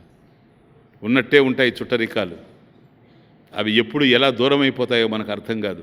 గూడు మిగలదు తోడు నిలవరు ఎంత బాదుకున్నా. కాబట్టి బతికున్నప్పుడు మనం ఎంత బాదుకున్నా, చచ్చిపోయిన తర్వాత మనకు సంబంధించినటువంటి వాళ్ళు గుండె కొట్టుకున్నా, గుండె బాదుకున్నా వచ్చేది మాత్రం ఏమీ లేదు, వచ్చే అవకాశమే లేదు. కాబట్టి అన్ని బాధలే సృష్టిస్తా పోతూ ఉండేటువంటి లోకం కనుక బాధలు కదిపే లోకంలో భోగమెందుకన్నా. కాబట్టి ధర్మజీవనం గడిపి ధార్మికంగా మనిషి ఆర్జించవలసింది ఆర్జించి తద్వారా ఏదైతే లభిస్తుందో దానితో తృప్తి చెంది ఉండడంలో ఉండేటువంటి ఆనందం మరొక చోట లభ్యమయ్యేందుకు అవకాశమే లేదు. కాబట్టి త్రైవిష్టప రిపు వీరఘ్నం అర్థమైంది కదా, క్షితి భారఘ్నం. కాబట్టి ధర్మ సంస్థాపన, ఎక్కడ అధర్మం పెచ్చు పెరిగిపోతూ ఉందో అక్కడ భూభారం పెరుగుతూ ఉంది కనుక ఈ భూభారాన్ని తగ్గించడానికి క్షితి భారఘ్నం, దీన్ని తగ్గించేటువంటి వాడు ఎట్లా? ధర్మం వల్ల, ఈ ధర్మం జ్ఞానాన్ని బోధించడం వల్ల, జ్ఞానాన్ని అందించినవాడు పరమేశ్వరుడే గనక తద్వారా ఇవన్నీ జరుగుతున్నాయి. నెక్స్ట్ త్రైవిష్ట పరిపు వీరఘ్నం క్షితి భారఘ్నం భవరోగఘ్నం. మూడోది క్షితి భారఘ్నం. సరే, అది అయిపోయింది, భూభారాన్ని తగ్గించడం. తర్వాత ఏం చేస్తున్నాడంటే భవరోగఘ్నం. భవ అంటే సంసారం, భవరోగం అంటే సంసార రోగం. సంసార రోగం నాశయతీతి భవరోగఘ్నం. సంసార రోగం నాశయతి ఇది భవరోగఘ్నం. కాబట్టి ఈ సంసారం అనేటువంటి రోగాన్ని, అంటే సంసారం అంటే నాయన నేను పదే పదే చెప్పనవసరంలే, పాత వాళ్ళకందరికీ తెలుసు, ఎవరైనా కొత్త వాళ్ళు వచ్చి ఉంటారేమో అని వాళ్ళ కోసంగా చెప్పాలి. సంసారం అంటే కేవలం భార్యా పిల్లలు కాదు, సంసార భావన, సంసార భావన. కాబట్టి ఈ సంసార భావన అనేటువంటిదే మనకు మోక్షానికి అడ్డుపడుతూ ఉంది కనుక, కాబట్టి ధర్మ మార్గంలో జీవించారనుకోండి సంసారం అనేటువంటిది యోగంగా మారుతుంది. అధర్మ మార్గంలో కనుక జీవిస్తే సంసారమే రోగం అయిపోతుంది, అంతే, ఇంకేమీ లేదు. అది సంసార రోగం. దాన్ని నాశయతి ఇది సంపూర్ణంగా నశింపజేసేవాడు కనుక భవరోగఘ్నం, భవరోగఘ్నం. కాబట్టి సంసారంలో ఏ విధంగా మనం అధర్మంగా పోతూ ఉన్నాము, కేవలం మన కోసమే కాదు, అది తమాషా. సంసారం తయారైన తర్వాత సంసార భావన, ఇప్పుడు భార్యా పిల్లలు ఉంటారు నాయన, భార్యా పిల్లల వల్ల మనకేం భారం లేదు, ఏదో ఉన్నంతవరకు తెస్తాం. ఓ గుమస్తా ఉన్నాడు, తన జీతం ఏదో తనకు వస్తుంది, సరేనా? కాబట్టి ఆయనకి ఆ పిల్లనిచ్చినటువంటి మామ కూడాను ఈయన గుమస్తా అని తెలిసి ఇచ్చాడే కానీ కలెక్టర్ అని చెప్పి లేదు కదా, అవునా? బిల్ కలెక్టర్ కావచ్చు, అది వేరే విషయం. నేను చెప్పేది ఏంటంటే ఈయన కలెక్టర్ని ఇచ్చాడా, గవర్నర్ అని ఇచ్చాడా? ఈయన ఒక మామూలు గుమస్తాని ఇచ్చాడు. గుమస్తాకి జీతం ఎంత వస్తుందో ఈయనకే తెలుసు, ఈయన మామకి తెలుస్తుంది, పక్కింటి వాళ్ళకి కూడా తెలుసు. కాబట్టి ఆ జీతంతో భార్యా పిల్లల్ని ఎంతవరకు అయితే పోషించగలడో అంతవరకు పోషించబోయినాడు అనుకోండి, అది ధర్మజీవనం.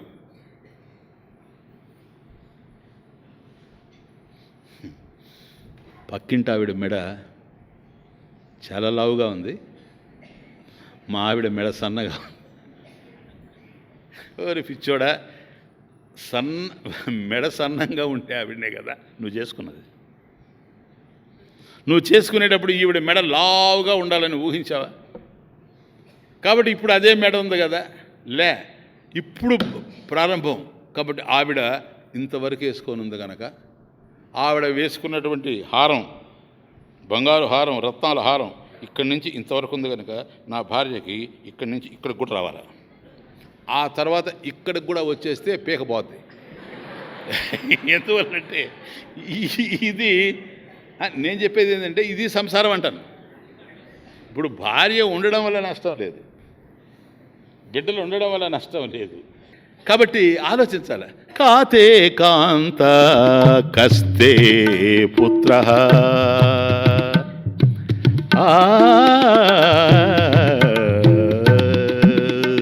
కాతే కాంత కస్తే పుత్ర సంసారోయం అతీవ విచిత్ర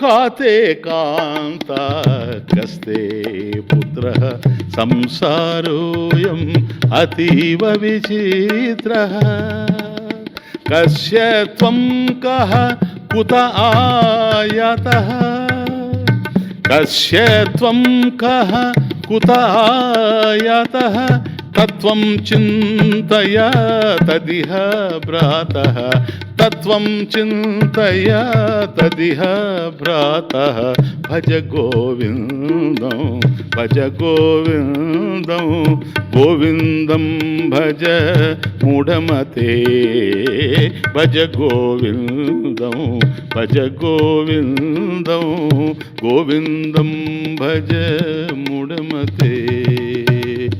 తే కాంతా కా కా తే కాంతా తే కాంతా కా నీ భార్య ఎవరయ్యా అంటున్నాడు. Who is your wife? చూడు క్వశ్చన్. శంకరాచార్య స్వామి, అందుకని ఆయన గోవిందాష్టకం కనుక ఆయన కోట్ చేస్తూ ఉన్నాను. కా తే కాంతా కస్తే పుత్ర తే పుత్ర కహ. నీ భార్య ఎవరు, నీ బిడ్డ ఎవరు? సంసారోయం అతీవ విచిత్ర అయం సంసార అతీవ విచిత్ర. ఇది చాలా విచిత్రమైనటువంటి సంసారం. చూడండి, అదేంటండి, ఆయన సరే సన్యాసి, అది రాసిన ఆయన, ఇప్పుడు వేదిక మీద కూర్చున్న ఆయన చెప్పాయని ఈయన సన్యాసి. అట్లాగనే నీ భార్య ఎవరు నీ బిడ్డ ఎవరని అడగడం ఏమన్నా అర్థం ఉందా? వాళ్ళకి లేకపోవచ్చు, కానీ మాకెందుకు లేరు? మా అంత భాగ్యవంతులు ఎవరున్నారు ఇప్పుడు? తప్పు పెట్టడం లేదు, అది కరెక్టే ఉంది, అదంతా ఐశ్వర్యమే కాదనడం లేదు. కానీ సంసార భావన, సంసారం ఉండడం తప్పు కాదు నాయన, సంసార భావన. కశ్యత్వం, ఎవరికి సంబంధించిన వాడివి నువ్వు, ఎవరి వాడివి నువ్వు? కశ్యత్వం కహ కుత ఆయతః, ఎక్కడి నుంచి వచ్చావు? తత్వం చింతయ తదిహ భ్రతః, తత్సత్యం ఇహ, ఇక్కడే ఈ ప్రపంచంలోనే, అస్మిన్లోకే చింతయ, జీవించి ఉండగానే ఏది సత్యం అనేటువంటి ఒక ఆలోచన చేయి. భార్య వచ్చింది కాదనడం లేదు, పెళ్ళి కాకముందు ఆమె భార్య కాదు, అంతకుముందు ఆవిడ ఎవరో నీకు తెలియదు. ఎందుకని? చూసి చూసి చూసి ఏ 10 మందిని చూసి, ఆ చూసిన ప్రతి వారిని భార్య అనుకొని పోయి చూడడమే. ఈవిడ భార్య అవుతుందని పోయి చూడడమే. ఆ తర్వాత లేదండి, ఆ కారణం ఏంటని ఆలోచిస్తే విచిత్రంగా ఉంటుంది. అన్ని చోట్ల ఆవిడ బాగలేదు అందుకని కారణం చెప్పడానికి లే. ఒక్కోసారి కట్నం సరిగా లేకపోతే కూడాను క్యాన్సిల్ అయిపోతాయి. సరేనా? అట్లా చూసి 11 మందిని చూసిన తర్వాత, 10-11 మందిని చూసిన తర్వాత ఎవరూ నచ్చకపోగా చివరిలో కట్నం బాగా పెరిగి 12 ఆవిడ నచ్చితే మెచ్చి పెళ్లి చేసుకుంటే బ్రతుకులో ముడి, మెడలో ముడి, బ్రతుకులో చిడి ఈజ్ ఈక్వల్ టు సంసారం. కాబట్టి ఇది ఇంక అక్కడి నుంచి ఏమని, ఆమె తెచ్చిన డబ్బు ఒకవైపు ఉంది, ఆవిడని కూడా ఏమనలేడు. ఇట్లా అన్నాడు అనుకోండి, ఆవిడ అట్లా అంటది, నేను తెచ్చింది ఏమైంది, లేకపోతే నాకు ఇచ్చేసేపోతానంట, నేను హాయిగా తిని బతకగలను. కాతే కాంతా కస్తే పుత్ర సంసారోయమతీవ విచిత్ర. నీకు పెళ్ళి కాకముందు ఆమె ఎవరో నీకు తెలియదు. విచిత్రం చూడండి, తమాషా. పెళ్ళి అయిందనుకోండి, కొంతకాలానికి ఆవిడ లేకుండా పోవచ్చు. What you say? అప్పుడు తే కాంతా కా, అప్పుడు ఎవరు భార్య? ఆమె చనిపోతే ఎవరు భార్య? చనిపోరా? చనిపోరా? చెప్పండి. ఇవన్నీ సత్యాలు కావా? ఇవన్నీ మన కళ్ళ ముందు ఆరబోసుకుంటూ ఉన్నాయి కదా నిత్యం, ప్రతిదీ చూస్తూనే ఉన్నాం కనుక. రేపు ఆమె గనక చనిపోతే నీకు భార్య లేదు. ఆమె గనక ఉండి నువ్వు చనిపోతే అప్పుడు కూడా ఆమె భార్యగా ఉండలేదు, స్త్రీగా ఉంటుంది అంతే. ఎందుకని? భర్త ఉంటేనే భార్య, కానీ భర్త లేనప్పుడు భార్య ఉంది. కాబట్టి ఆమె లేకుండా పోయినా భార్య లేదు నీకు. ఒకవేళ నీవు పోయి ఆమె కనుక ఉంటే అప్పుడు కూడా ఆమె భార్య కాదు, ఎందుకంటే భర్త లేడు కనుక. అప్పుడు ఒక స్త్రీగా ఉంటుంది. కాతే కాంత, బాగా ఆలోచించు. ఎవరు భార్య? కస్తే పుత్ర.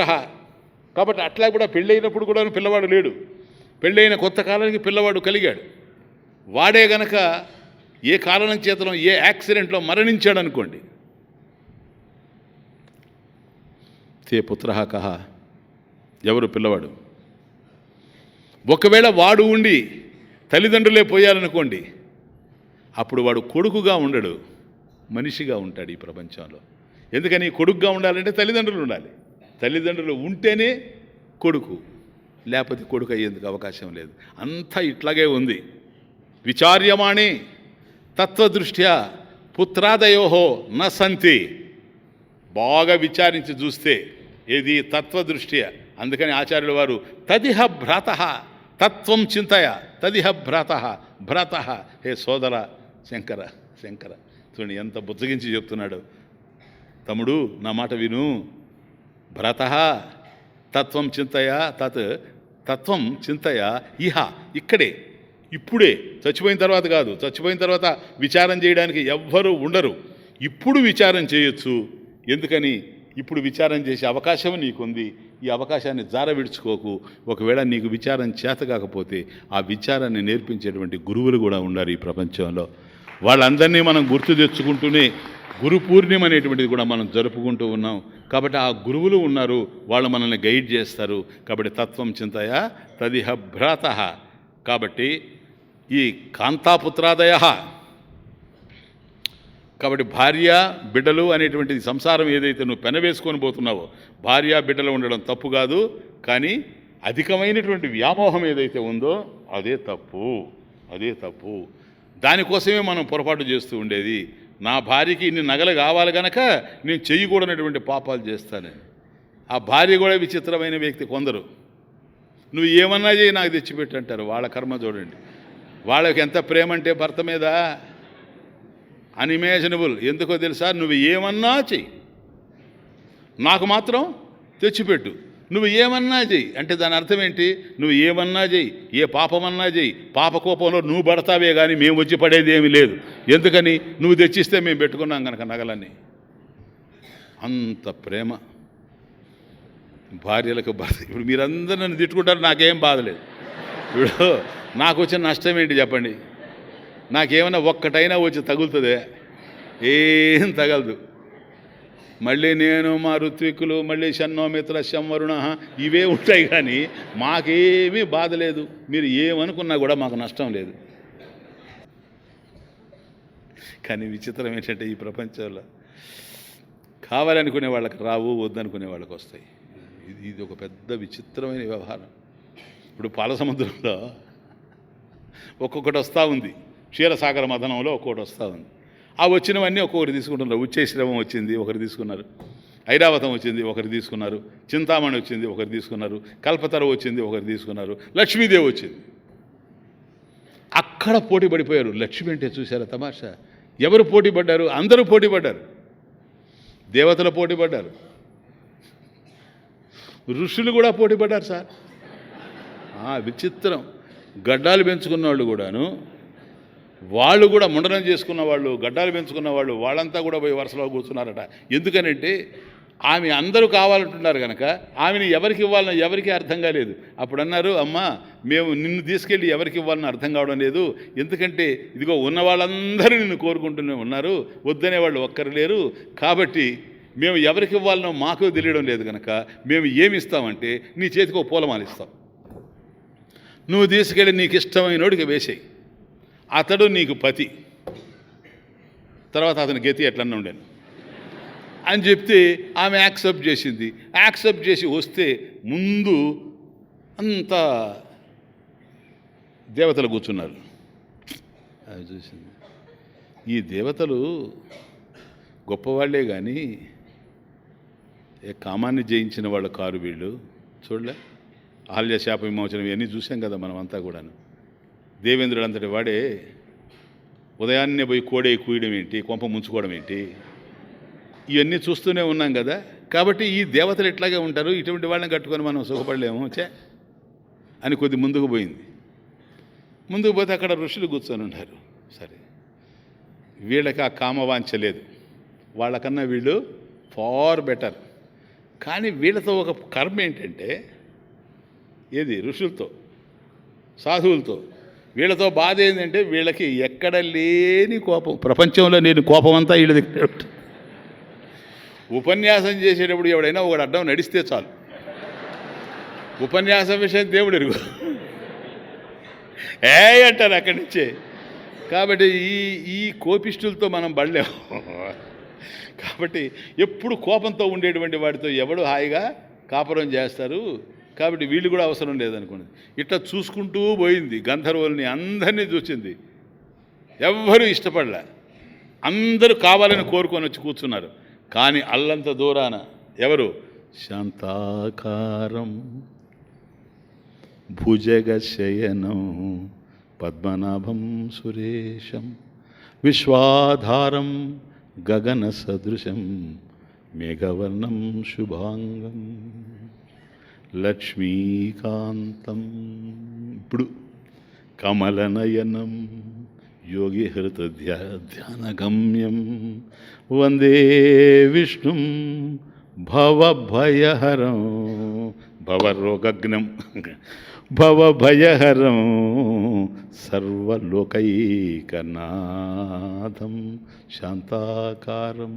కానీ ఆయన వచ్చి క్యూలో కూర్చోవాలి, అది తమాషా. ఆయన పాల సముద్రంలోనే ఉన్నాడు.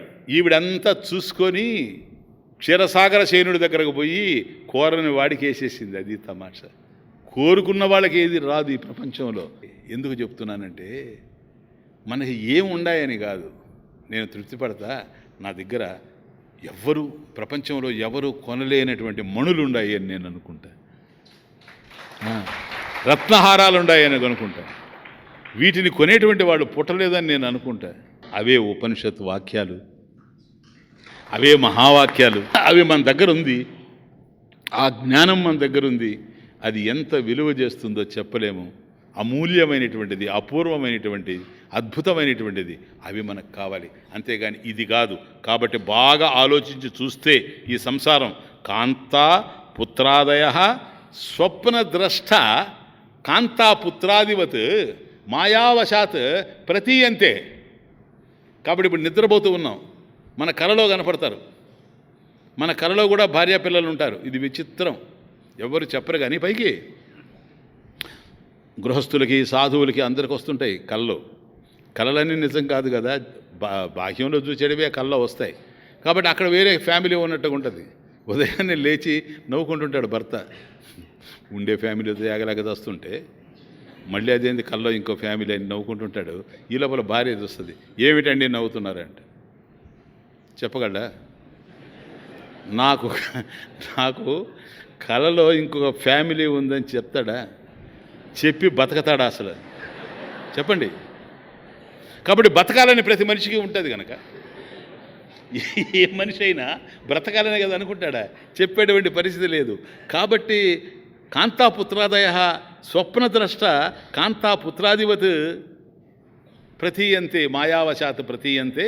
కాబట్టి ఒక మాయ వల్ల ఎట్లాగైతే మనలో అంతఃస్థానాత్ మన లోపలనే ఇది కనపడుతూ ఉందో అట్లాగే విచార్యమాణి బాగా గనక ఆలోచిస్తే నా కశ్యాపి కశ్చిత బంధువు, ఇక్కడ ఎవ్వరూ లేరు, మధ్యలో వచ్చాము, మధ్యలో కలిశాము, మధ్యలో పోతూ ఉన్నాం. ఎవరికి ఎవరో ఊహ కదదు.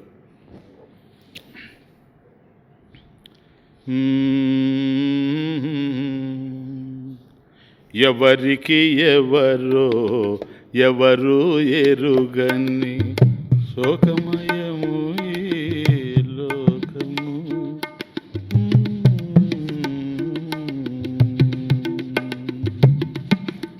నాలుగు రోజుల బ్రతుకు దినాల ముచ్చట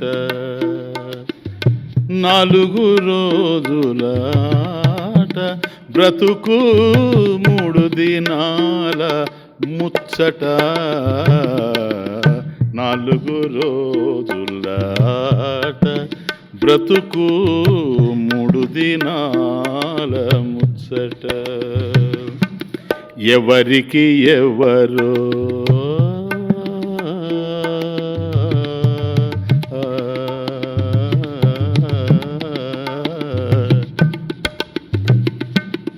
ఎవరికి ఎవరో ఏమవుతారో ఎరుగరు ఎవరు ఇళ్ళలోనా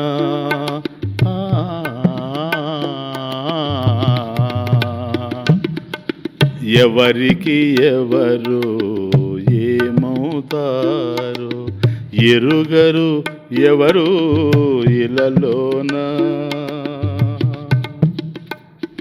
ఎవరేమైనా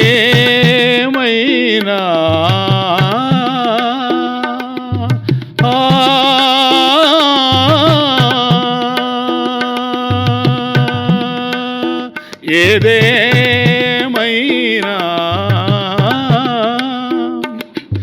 ఎవరిటు పోయిన చింతే మిగులును భువిలోన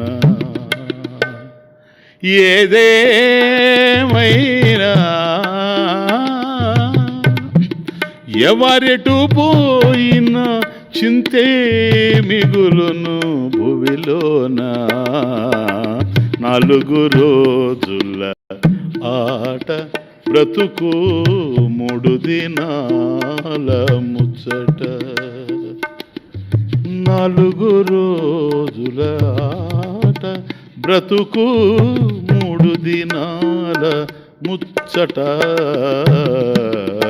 4 రోజుల ఆట బ్రతుకు 3 దినాల ముచ్చట.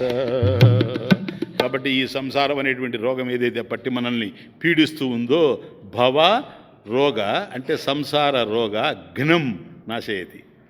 భవరోగ ఘ్నం అంటే సంసార రోగస్య ఔషధం. నాయన సంసార రోగస్య ఔషధం. కాబట్టి రోగం అనేది ఎట్లా పోద్ది? మందుతోనే పోద్ది, ఇంకొక విధంగా పోయేందుకు అవకాశం లేదు. అందుకని ఔషధం, సంసార రోగస్య ఔషధం ఎవరు? భగవంతుడు, ఆయన మందు. అందుకనే విష్ణు సహస్రనామంలో భేషజం భిషక్ ఈజ్ ద మెడిసిన్. భగవంతుడి పేరు ఏంటంటే మెడిసిన్, మందు, ఔషధము. ఔషధము దేనికి ఔషధం? ఔషధం భగవంతుడు. సంసార రోగస్య ఔషధం. భిషక్ ఫిజిషియన్ కూడా తానే, డాక్టర్ కూడా తానే. కాబట్టి మందు ఆయనే, వైద్యుడు ఆయనే. వైద్యుడు నిమిత్త కారణమైనటువంటి భగవంతుడు, మందు అందరినీ ఉద్ధరించే భగవన్నామం. అది ఒక్కటే, ఇంకేం లేదు. అదే విష్ణు సహస్రనామం. విష్ణు సహస్రనామం. కాబట్టి సంసార రోగస్య ఔషధం భేషజం. అదే పరమేశ్వర స్వరూపం గనక సంసారాన్ని నిర్మూలించాలంటే ఏకైక ఔషధం ఏంటంటే జ్ఞానమే గనక అటువంటి బ్రహ్మజ్ఞానాన్ని మనకు ఉపదేశించేటువంటి వాడు పరమేశ్వరుడు గనక భవరోగజ్ఞం. లేన్నావు త్రైవిష్టపరిపు వీరగ్నం క్షితి భారగ్నం భవరోగజ్ఞం.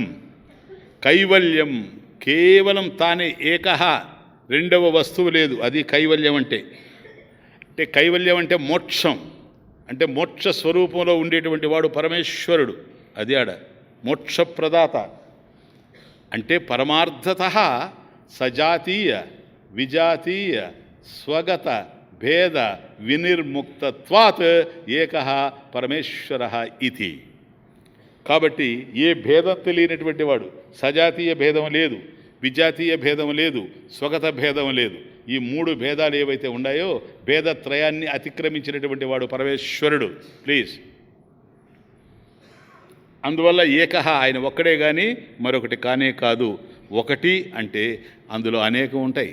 ఇప్పుడు కూడా ఇప్పుడు విశ్వం ఒకటి అన్నాం అనుకోండి, ప్రపంచం, అందులో గోళాలు అనేకం. గోళం ఒకటి అన్నాం అనుకోండి, సరేనా? ఇప్పుడు భూగోళం అన్నాం.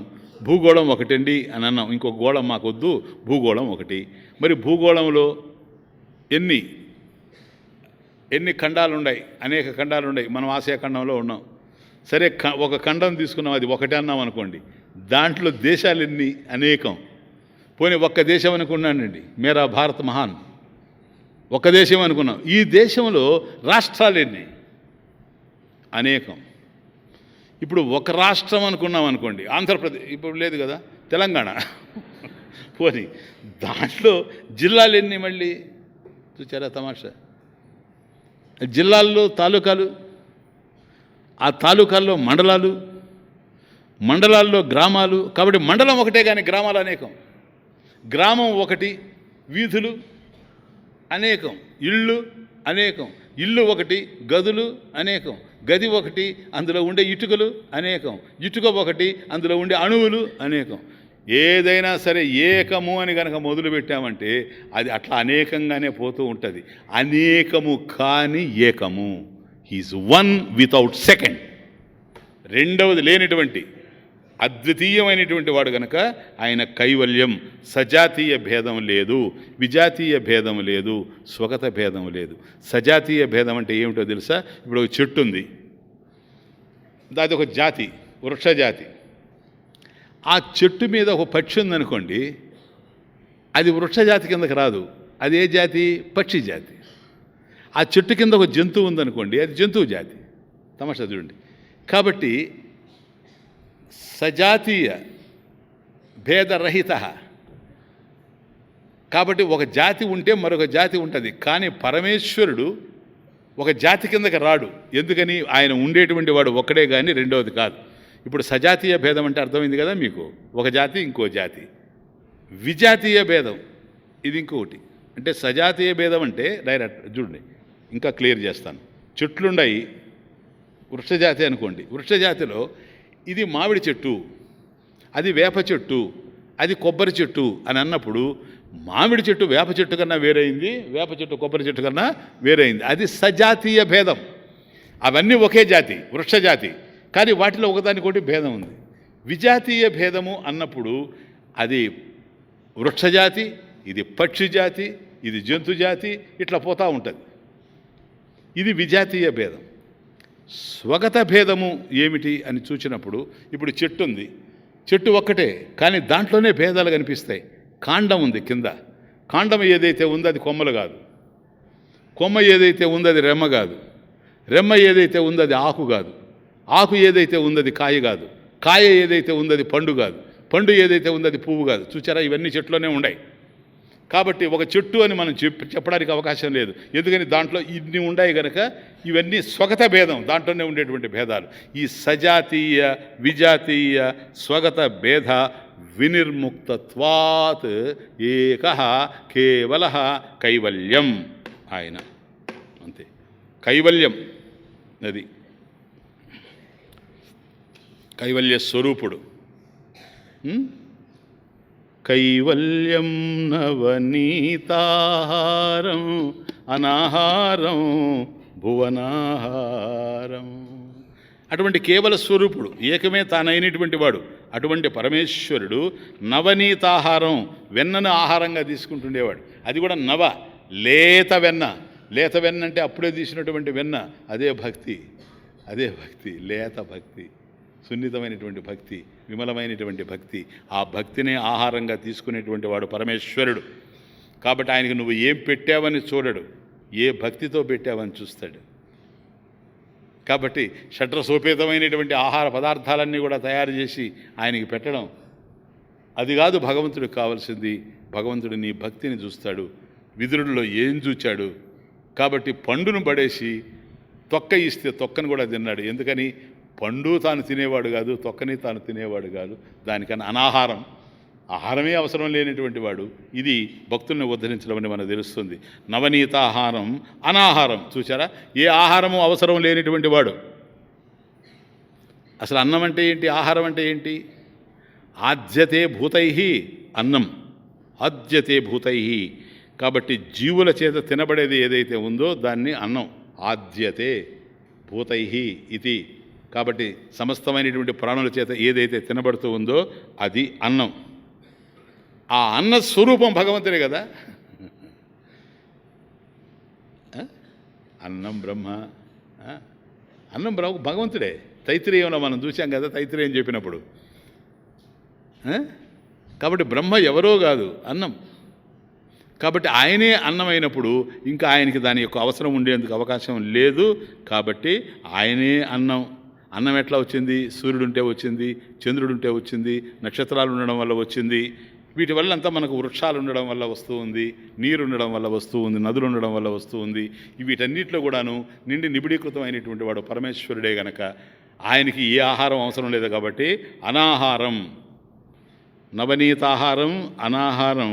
నెక్స్ట్ భువనాహారం, అంటే లోకాలన్నీ భువనాలన్నీ కూడాను తనలో ఇముడ్చుకునేటువంటి వాడు కనుక అన్ని లోకాలు ఏవైతే ఉన్నాయో అవన్నీ కూడాను తనలోనే ఉన్నాయి, ఇంకొక చోట లేవు. త్రయాణం లోకానాం ఆశ్రయత్వాత్. కాబట్టి ముల్లోకాలకి ఆశ్రయస్థానమైనటువంటి వాడు తానే. తనను వదిలిపెట్టి ఏ లోకం కూడా ఉండేందుకు అవకాశం లేనే లేదు.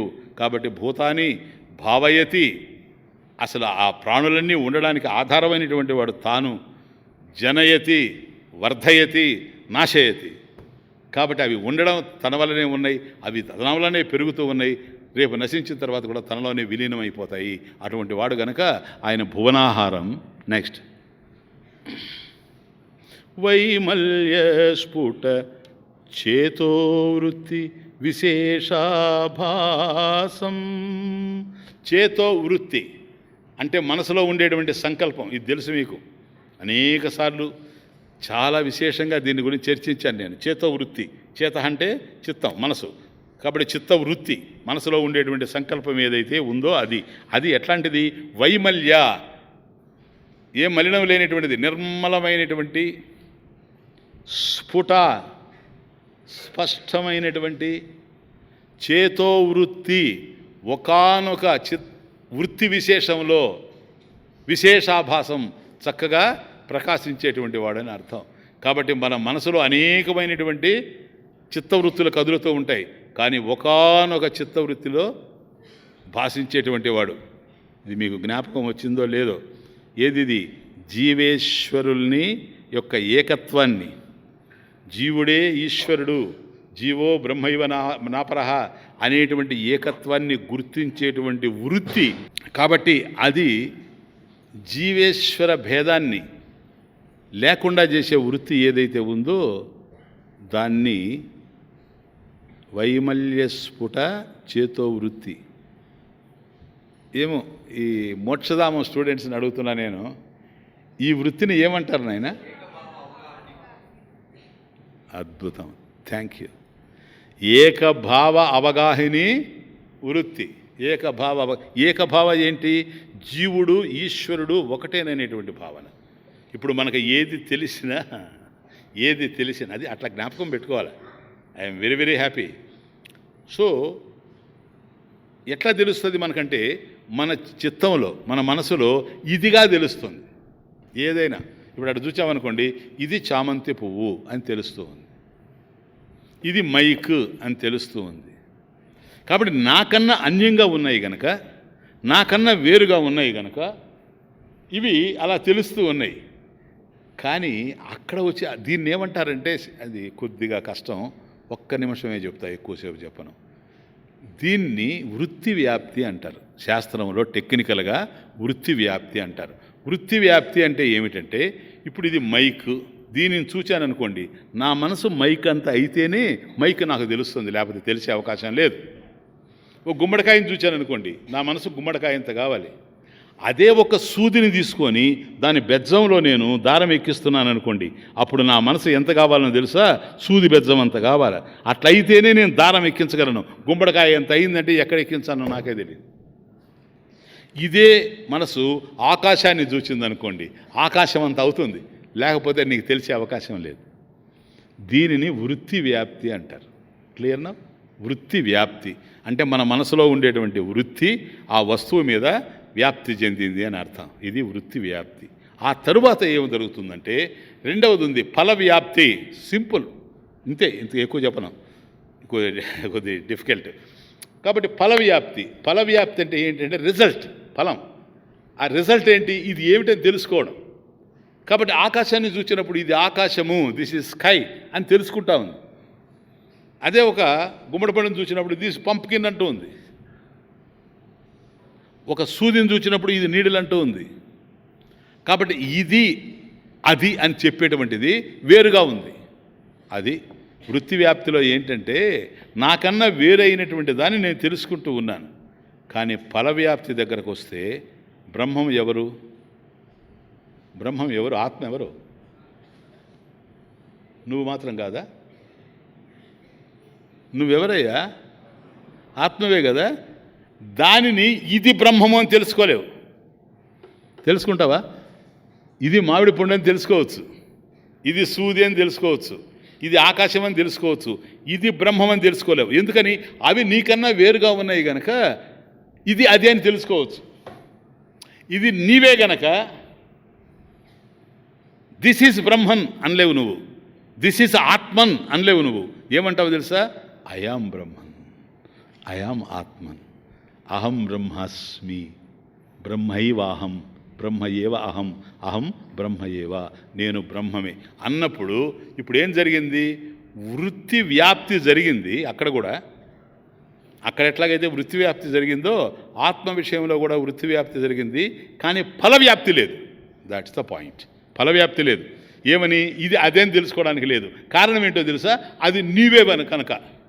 కాబట్టి వైమల్య స్ఫుట చేతో వృత్తి, నిర్మలమైనటువంటి స్పష్టమైనటువంటి ఈ ఏకభావ అవగాహనీ వృత్తి ఏదైతే ఉందో, దాంట్లో తెలియబడేటువంటి సత్యం ఏదైతే ఉందో అక్కడ భాషించేటువంటి వాడు తాను. ఫలవ్యాప్తి లేకుండా కేవలం వృత్తి వ్యాప్తితోనే ఆగిపోయి అంతటా ఏదైతే ఏకంగా ఉందో అది. రెక్కలు రెండైనా రివ్వున ఎగిరినా, రెక్కలు రెండైనా రివ్వున ఎగిరినా, ఎగిరే గూవా ఎప్పుడు ఒక్కటే. రెక్కలు రెండైనా రివ్వున ఎగిరినా, ఎగిరే గూవా ఎప్పుడు ఒక్కటే.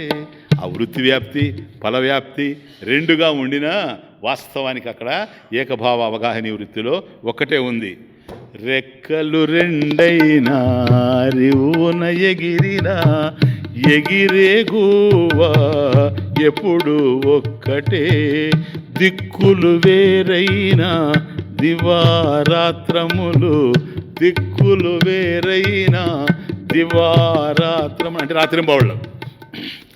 దిక్కులు వేరైనా దివారాత్రములు, అంబరమొక్కటే ఆత్మ ఒక్కటే.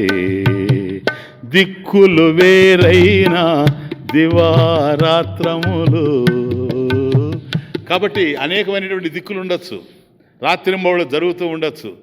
కానీ పగలైనా రాత్రి అయినా ఇవన్నీ వేరుగా మనకు తెలుస్తూ ఉండొచ్చేమో, కానీ అంబరం ఒక్కటే, ఆకాశం మాత్రం ఒక్కటే, కానీ రెండు అయ్యేందుకు అవకాశం లేదు. దిక్కులు వేరైనా దివారాత్రములు, అంబరం ఒక్కటే ఆత్మ ఒక్కటే. కడ తెలియని కడలిలో అలలు ఏమిటో, కడ తెలియని కడలిలో అలలు ఏమిటో. ఏకమైన బ్రహ్మములో ద్వైతమేమిటో, కడ తెలియని కడలిలో అలలు ఏమిటో. ఏకమైన బ్రహ్మములో ద్వైతమేమిటో. కాబట్టి ఉన్నది ఏకమే గనక అది చేతోవృత్తి విశేషాభాసం, వైమల్య స్ఫుట. కాబట్టి నిర్మలమైనటువంటి రెండో వస్తువు తెలియనటువంటి ఏకభావ అవగాహని వృత్తి. అనాభాసం. ఇప్పుడు చూడండి మళ్ళీ అనాభాసం. అనాభాసం అంటే ఏ భ్రమలు లేనివాడు పరమేశ్వరుడు, ఏ భ్రమలు లేనివాడు. ఏ గోవిందుని అయితే ఇప్పుడు మనం ప్రణమత అంటున్నామో, పరమానందం గోవిందం ప్రణమత, చక్కగా కొలవండి అంటున్నామో, ఏ భగవంతుడిని మనం కొలుస్తూ ఉన్నామో ఈ గోవిందుడు ఏ భ్రమలు లేనివాడు. ఏ భ్రమ అని ఎందుకు అంటున్నారు స్వామీజీ? భ్రమ ఒక్కటే కదా? కాదు, పంచభ్రమలు ఉన్నాయి. పంచభ్రమలు అంటే భ్రాంతులు 5 రకాలుగా ఉంటాయి. భ్రమలు 5 రకాలుగా ఉంటాయి. వీటిని పంచభ్రమలు అంటారు. 5 రకాలైనటువంటి భ్రాంతులు ఇవి పంచభ్రమలు. ఏంటో తెలుసా? జీవేశ్వర భేదం, జీవ భేదం, జీవ జడ భేదం, జడ ఈశ్వర భేదం, జడ భేదం. ఇది 5. వీటిని పంచభ్రమలు అంటారు. మొదటి భ్రాంతి ఏంటంటే జీవేశ్వర భేదం. జీవుడు వేరు, ఈశ్వరుడు వేరు అనేటువంటి భేదం జీవేశ్వర భేదం. కాబట్టి నేను వేరు, భగవంతుడు వేరు అనేటువంటి భ్రాంతి, దీన్ని జీవేశ్వర భేదం అంటారు. తరువాత అది వదిలిపెడితే మనలో నేను వేరు నీవు వేరు అని ఉంది, జీవ భేదం. ఒకటి జీవేశ్వర భేదం, జీవుడికి ఈశ్వరుడికి భేదం అనుకోవడం ఒక భ్రాంతి. అట్లాగే జీవ భేదం, నువ్వు వేరు నేను వేరు ఆమె వేరు అనుకోవడం ఇంకొకటి. జీవేశ్వర భేదం, జీవ భేదం. నెక్స్ట్ జీవ జడ భేదం, మూడోది. అంటే నేనున్నాను జీవుడిని, ఇది ఉంది మైక్, ఇది జడం, ఇది నాకన్నా వేరు. ఆ చెట్టు అది జడం, నాకన్నా వేరు. ఆ స్తంభము అది జడం, నాకన్నా వేరు. జీవ జడ భేదం. కాబట్టి ఈ జడ ప్రపంచం ఉంది కదూ, ఇది జడ ఈశ్వర భేదం, లేక ఈశ్వర జడ భేదం. అంటే ఈశ్వరుడు వేరు, ఈ జడ ప్రపంచం వేరు అనుకునేటువంటి భేదం. తరువాత వీటిలో కూడాను జడ భేదం. కుర్చీ ఉంది జడం, టేబుల్ ఉంది జడం, కుర్చీ వేరు టేబుల్ వేరు. కప్పు ఉంది జడం, సాసర్ ఉంది జడం, కప్పు సాసర్ అని పిలవచ్చేమో కానీ అది వేరు ఇది వేరు. కాబట్టి జడ భేదం. ఇప్పుడు అర్థం ఏంటది మీకు? జీవేశ్వర భేదం, జీవ భేదం, జీవ జడ భేదం, జడ ఈశ్వర భేదం, జడ భేదం. అల్లుకుంటూ పోండి జడ, అంతకన్నా ఇంకే లేదు. కాబట్టి ఈ భేదాలు తెలియనటువంటి వాడు తాను అనాభాసం. శైవం శివస్వభావం గలవాడు. ఇదొకటి. గోవిందుడు కానీ శైవం. ఇప్పుడు చాలామంది అంటారు గోవిందని పోయి తిరుపతికి వాళ్ళు అంటారు అక్కడ వైష్ణవుడు కాదండి శైవుడు అండి. కొద్దిగా శివ సంప్రదాయం వాళ్ళు మాట్లాడుతూ ఉంటారు. అది వైష్ణవాలయం కాదండి శివాలయం అండి. అందుకనండి తెలియకుండా 3 నామాలు. ఇంకా వాళ్ళు ఎన్ని ఆలోచిస్తారని నేను ఆలోచిస్తాను. కానీ అక్కడ ఏమిటంటే గోవిందుడే శైవం సార్, గోవిందుడే శైవం అంటే దాని అర్థం ఏంటి? నిస్త్రైగుణ్యతయా శుద్ధత్వాత్ Shiva. That is the definition, నిర్వచనం. శివ అంటే ఏంటంటే నిస్త్రైగుణ్యతయా, 3 గుణాలు ఏవైతే ఉన్నాయో సత్వరజ స్తమో గుణాలు, అవి లేకుండా శుద్ధత్వాత్ పరిశుద్ధంగా ఉండేటువంటి వాడు, గుణ వినిర్ముక్తుడు. అటువంటి వాడు గనక ఆయన శివ ఒకటి. తర్వాత ఇంకొక అర్థం కూడా ఉంది. శివ అంటే స్వనామ స్మృతి మాత్రేణ పావయన్ శివ. స్వనామ స్మృతి మాత్రేణ, కేవలం ఆయన యొక్క నామాన్ని జపించడం వల్ల, స్వనామ ఆయన నామమే, స్వనామ స్మృతి మాత్రేణ దాన్ని గనక మనం స్మరిస్తూ పోతే స్వనామ స్మృతి మాత్రేణ పావయన్ శివ. కాబట్టి భగవన్ నామాన్ని కనుక మనం పాలన చేస్తూ మనం స్మరిస్తూ పోతే మనల్ని తరింపజేసేటువంటి వాడు కనుక శివ అనేటువంటి శబ్దం. కాబట్టి గోవిందనామం కూడా అదే కదా, రామనామం అదే కదా, కృష్ణనామం అదే కదా. రఘుపతి నామము రసమయము, పల్లికే నాలుక పావనము. రఘుపతి నామము రసమయము, పల్లికే నాలుక పావనము. మహిమను వలచి మనసును గెలిచి, మహిమను వలచి మనసును గెలిచి, నామము పలకాలి తనువు మరచి. అది మహిమను వలచి మనసును గెలిచి, నామము పలకాలి తనువు మరచి. రఘుపతి నామము రసమయము, పలికే నాలుక పావనము. ఎందుకని? అదొక్కటే శాశ్వతం. ఈ ప్రపంచంలో ఎన్నెన్నా ఉండొచ్చు, మనకు తోడొచ్చేటువంటివి ఇవేవి కావు. మహిళ సంపదలు మనతో రావు, అనుబంధాలు అందాలు కావు, మహిలో సంపదలు మనతో రావు. అనుబంధాలు అందాలు కావు, ఇలలో ఏది నిలకడ కాదు. గోరంత దీపము కొండంత తేజము, గోరంత దీపము కొండంత తేజము, భగవన్నామము ముక్తి మార్గము. రఘుపతి నామము రసమయము, పలికే నాలుక పావనము. రఘుపతి నామము రసమయము, పలికే నాలుక పావనము. మహిమను వలచి మనసును గెలిచి, మహిమను వలచి మనసును గెలిచి, నామము పలకాలి తనువు మరచి. రఘుపతి నామము రసమయము, పలికే నాలుక పావనము. శైవం లాస్ట్ కేవల శాంతం స్వరూపేణ శాంత. ఆయన స్వభావము స్వరూపమే శాంతస్వరూపము. కాబట్టి అంటే శాంతి మళ్ళీ రెండు రకాలుగా ఉంటుంది. విషయ సుఖేషు అసంగతయా, విషయ సుఖేషు అసంగతయా శాంత. సాధారణంగా అశాంతి ఎక్కడొస్తుందంటే విషయ సుఖాల్లో పడ్డప్పుడే వస్తుంది. విషయ సుఖేషు, ఆ విషయ సుఖాల్లో అసంగతయా, సంగత్వం లేకుండా ఉంటే, అటాచ్మెంట్ లేకుండా ఉంటే అది శాంతి. ఇది సాధకులు పొందేటువంటి శాంతి. కానీ ఈయనది స్వరూప శాంతి. కాబట్టి సమస్త అవిద్యా నివృత్తి శాంతి. సమస్త అవిద్యా నివృత్తి, సంపూర్ణంగా అజ్ఞానం లేకుండా పోవడమే శాంతి. సా బ్రహ్మైవ, ఆ శాంతి స్వరూపం బ్రహ్మమే.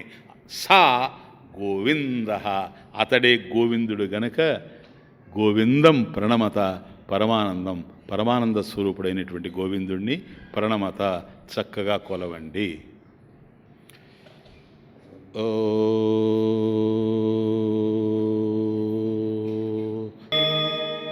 ఓం పూర్ణమదః పూర్ణమిదం పూర్ణాత్ పూర్ణముదచ్యతే పూర్ణస్య పూర్ణమాదాయ పూర్ణమేవావశిష్యతే. ఓం శాంతి శాంతి శాంతి.